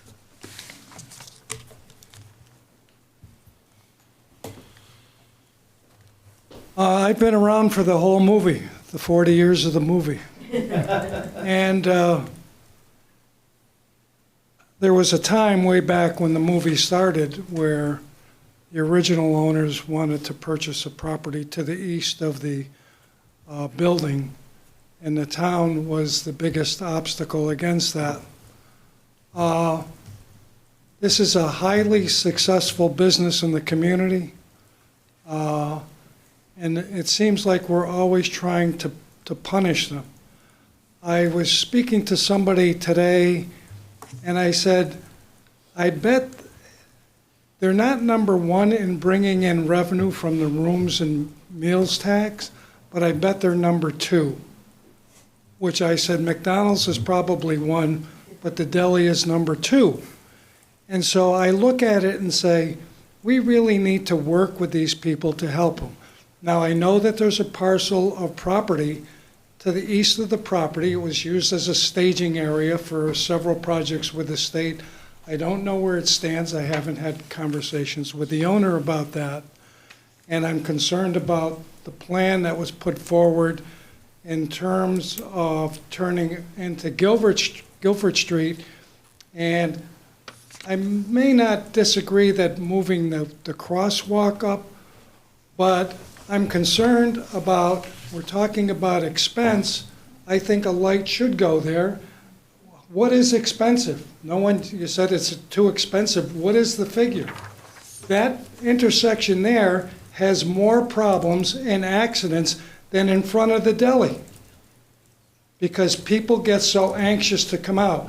It was a poor plan when it was designed in the early 90s. People looking at a blueprint, they couldn't understand it and they said, that looks good. And we've never adjusted to fix that intersection, which is more problematic than in front of the deli. And so I hope that you don't approve this tonight. And I would agree with Mr. Miskovich in terms of costing us more money because it's going to be a protracted legal battle, money that we don't have. And so I think we go back to the board, back to the drawing board and figure something else. I was actually at the traffic safety meeting when traffic safety said, we'd like you to put a cop out there, and they said, sure, we will. No one has ever said anything about the farmer's market, which every Saturday from this past Saturday till the end of October which is a mayhem to get into that farmer's market, and nobody says boo. It creates just as many traffic incidents as what's going on up in front of the deli, and nobody says a word about it. And so I would hope we would take that under consideration also. Thank you, Dick. I'll just say, nobody's trying to punish anybody for anything. We're trying to balance a bunch of really hard to balance Point of order. concerns. Yes. So this item doesn't require a motion, correct? Correct. Well, All right. so that was my question. We did not recommend No. a motion, but And- you're And then if I can just continue. Yes, to what Dick said. This has been a successful business in our town that brings people in. This is one of those businesses that attract people to our community, who leave behind money, who leave behind taxes. Both the Dailies and now their kids, generational. It's nice to see that somebody has taken over. To me, that is a commitment that a family has made to stay in this community and continue to build their business. I have too been there since the movie started, having been a morning guy on a radio station that used to be located down and used to put on a long song, run up, reload my coffee, run back down. So, so I think that we need to recognize the work that they are doing to sort of self-correct this situation by hiring, which I can't imagine is inexpensive, people to park, ways to, expand parking and all of that. Do we as a town have some responsibility? Yeah, but I think it's to support this business. Thanks, Peter. Ivan, and then I'm going to come back to the board. Ivan Hennessy. We've seen something similar to this before, where an establishment drew a lot of people. That led to conflict with neighbors. The accusation was thrown around that it was not compatible with the neighborhood. In that case, there was a specific punitive change in zoning law to eliminate that establishment. I'm not asking you to change the zoning laws to punish a successful business, but they are relying on a customer base that is taking from their neighbors, that is causing a lot of disruption.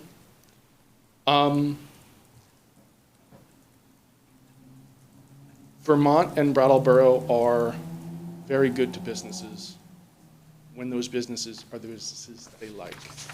And everyone loves this business. But there's a responsibility that comes with drawing people to the town.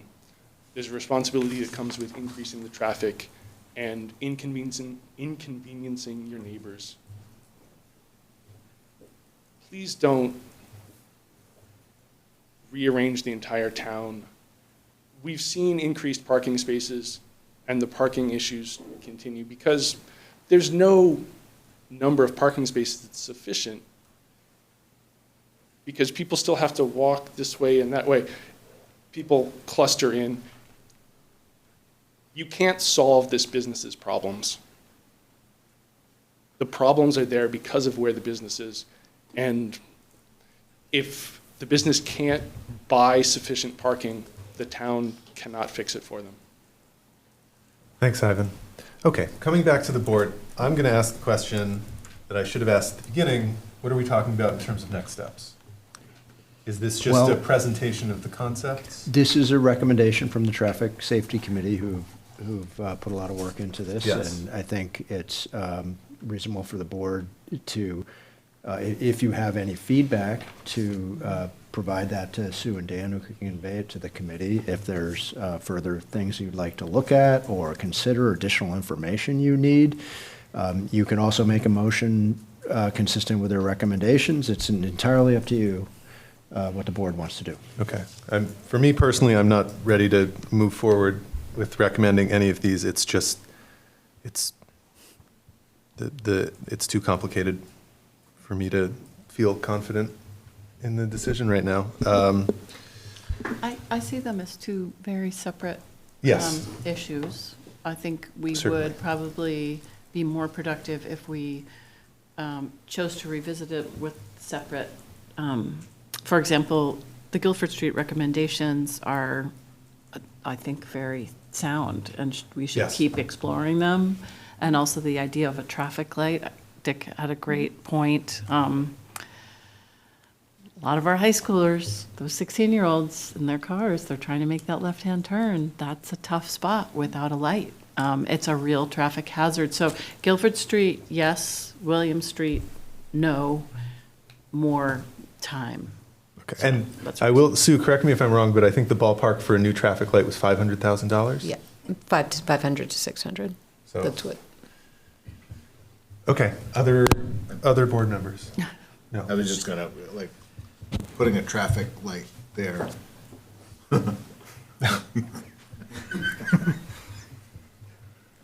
Never mind. No? No, trying to put a traffic light at that juncture, I can't imagine is going to make anything better for the people in that area of the Vermont Country Deli or who live there, so I just. Oh, we're talking about the Guilford Street. Yeah, no, I know, exactly. I think on a busy weekend, yeah. I mean, I don't have a good solution, so I don't mean just to sort of, drop that bomb and walk out of the room, but I just don't see that one ending well. It would need to be studied more. Yeah. No? What? It would need to be studied more in terms of Yeah. how do you time it.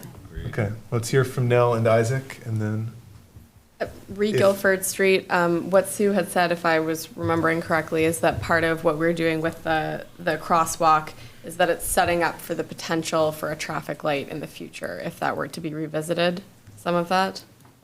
No, it's just Okay. moving the crosswalk is better sightline. Yeah.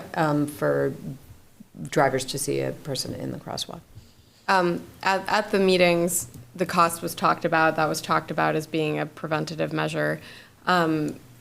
I think that this is work that could be moved forward with on Guilford Street as it is. And there has been a lot of conversation about the deli, so I don't mean to ignore that. And clearly, a lot of the key parties in it don't feel that this addresses their needs. So I think there could be more. thanks, Nell. Isaac? Yeah, I would support moving forward with the recommendation for Guilford Street. And I do have 3 questions having to do with the William Street intersection. Do you want to entertain those now, or? Please. Okay. So the first is in regards to Dick's comment about the parcel to the east of the Vermont Country Deli. Has there been investigation into the potential around that? So it is owned by somebody who has plans for it. Okay. And then Arthur had brought up the question about concern about bike, and it sounds like there had been some exploration of this. Would moving towards concept 2B, which would involve closing the western up the road just to the west of Vermont Country Deli, and putting in parking there, would that allow for potentially for putting in a biking lane? Maybe it wouldn't be 42 or however many parking spaces, but something more than what's currently available? The report found that it's mutually exclusive. You either are creating on-street parking or you can have the bike lanes. You cannot do both. But in the concept 2B has parking where the road is currently just to the west of Vermont Country Deli. So if you were to close off that road, you could turn part of that into parking spaces. And what I'm wondering is if you were to do that, how much parking would be created just by doing that, and would that, what would be the total amount of parking, and then would that allow for bike lanes to be opened instead of on-street parking? Yeah, I'd have to count, but you could have bike lanes if you don't have on-street parking. I believe it would be a loss of parking spots. Yeah, but it would be a Oh, loss. it would be a net loss, parking it'd be spaces. less than 23 or whatever. Mhm. Oh, okay. Mhm. And then the other question was just for town council, if we have on the line, which is just if there's any guidance around whether to pursue one of these recommendations from a legal perspective. I mean, legally, if you want to proceed with these, we could incorporate that into our next steps. And an analysis of potential costs and timeline. Is Bob, I saw you do something. I made him the co-host of the Okay. meeting, so he can pop on at any time. Bob, are you there? Can you hear me now? And thank you. Yes, you can hear me? I can hear you. Okay, good. With regard to what Craig brought up on regulatory takings, we would certainly want to research that. But before we look at that, I would want to see a survey of the highway right-of-way. As my conversations with Sue, much of what they have there is in the highway right-of-way. So I know that there's no adverse possession or prescriptive easements that can be taken as against the state.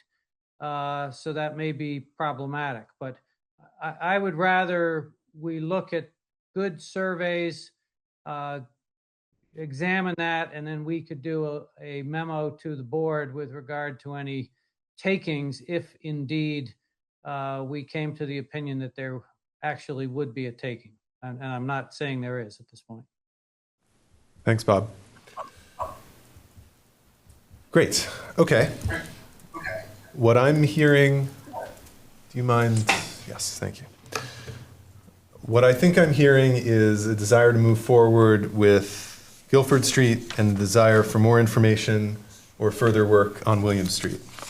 If that's the case, I've been scheming with John, and I think an appropriate motion for Guilford Street would be to move forward with the planning and consider for the FY28 capital plan. That would be a way that we could, that's sort of the next opportunity we'd have to budget for doing this.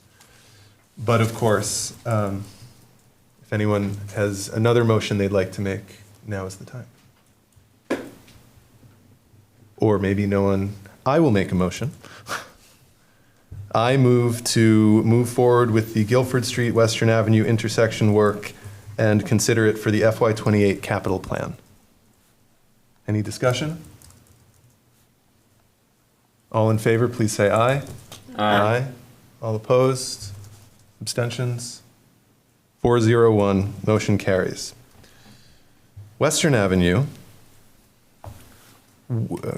we may be in the strange position of, well, for boards of wanting to not take any action at this moment. It's fine if you want to just ask staff to work with the Traffic Safety Committee and further on this and just not take any action on it at all. That's fine. Okay. If anyone would like anything different to happen, now's the time to make a motion. I'd certainly, I feel bad turning it around with no guidance, so we should continue to think about this one, but in the future. But not seeing a motion from the board, I'm going to suggest that we move on to the next agenda item. Is that guidance enough? Sue, do you need anything more? I think I heard what Okay. we need to work on. Okay. Okay. Thank you both. Thank you. And thank you to everyone who stayed so late for that. And special thanks to Pete Lynch for staying the latest of all for our new final agenda item of the evening, the solid waste ordinance change second reading. Good evening. I will be brief to respect all of your time and come right to the point. So On April 21st, we met to give you a first reading of the ordinance surrounding solid waste. The reason that we brought it to the board was as a result of our solid waste changes within the town of Brattleboro. We had to look at the ordinance that governed it and make the ordinance parallel those things that we're doing in town with solid waste. So a committee put together the recommended changes. We worked with folks in planning. We worked with the folks at the fire department, Public Works, the town manager's office, and our town attorneys have reviewed it. After the meeting on the 21st of April, where we laid out the changes to the agenda, to the ordinance, we made some very, very minor changes that were they didn't change substance of the ordinance. They corrected some of the formatting of the actual ordinance.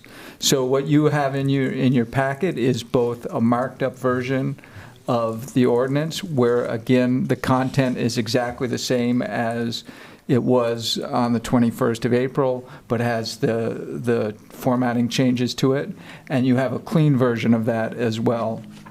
In the 2 weeks after our last meeting, I received no comments from the public on the ordinance changes at all, and nor did I hear from staff that there were anything that needed to be changed. I'm happy to answer any questions about the ordinance or talk about it specifically if you'd like at this time. Thanks, Pete. I have no questions other than, is this a public hearing? Are we opening a thing? Yes. Okay. Yeah. You do need to open a public hearing Okay. for the second reading. Yeah. Then I will officially open the public hearing for the solid waste ordinance second reading. And first, any members of the board with questions for Pete? Nope. Seeing none, any members of the public with questions for Pete? Seeing none, I will close the public hearing. I will make a motion. Please do. I move to adopt changes to the Brattleboro Code of Ordinances, Chapter 7, Ordinance regarding solid waste as presented. Okay, Amanda has moved to adopt changes to the Brattleboro Code of Ordinances, Chapter 7, Ordinance regulating solid waste as presented. All in favor, please say aye. Aye. Aye. That is 5-0. All right, motion carries. And with the board's permission, we will leave off the last two items of our agenda, and I would look for a motion to adjourn. Motion. Okay, motion to adjourn. All in favor, please say aye. Aye. Aye. 5-0. Adjourned. Thank you. And board members, stick around for signatures. Witnessing. And Thanks, Peter. Yeah. There's a couple. stick around for all sorts of things. I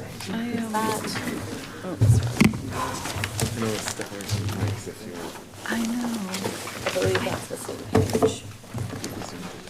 I felt like we kind of were very flat on the Western Avenue thing, like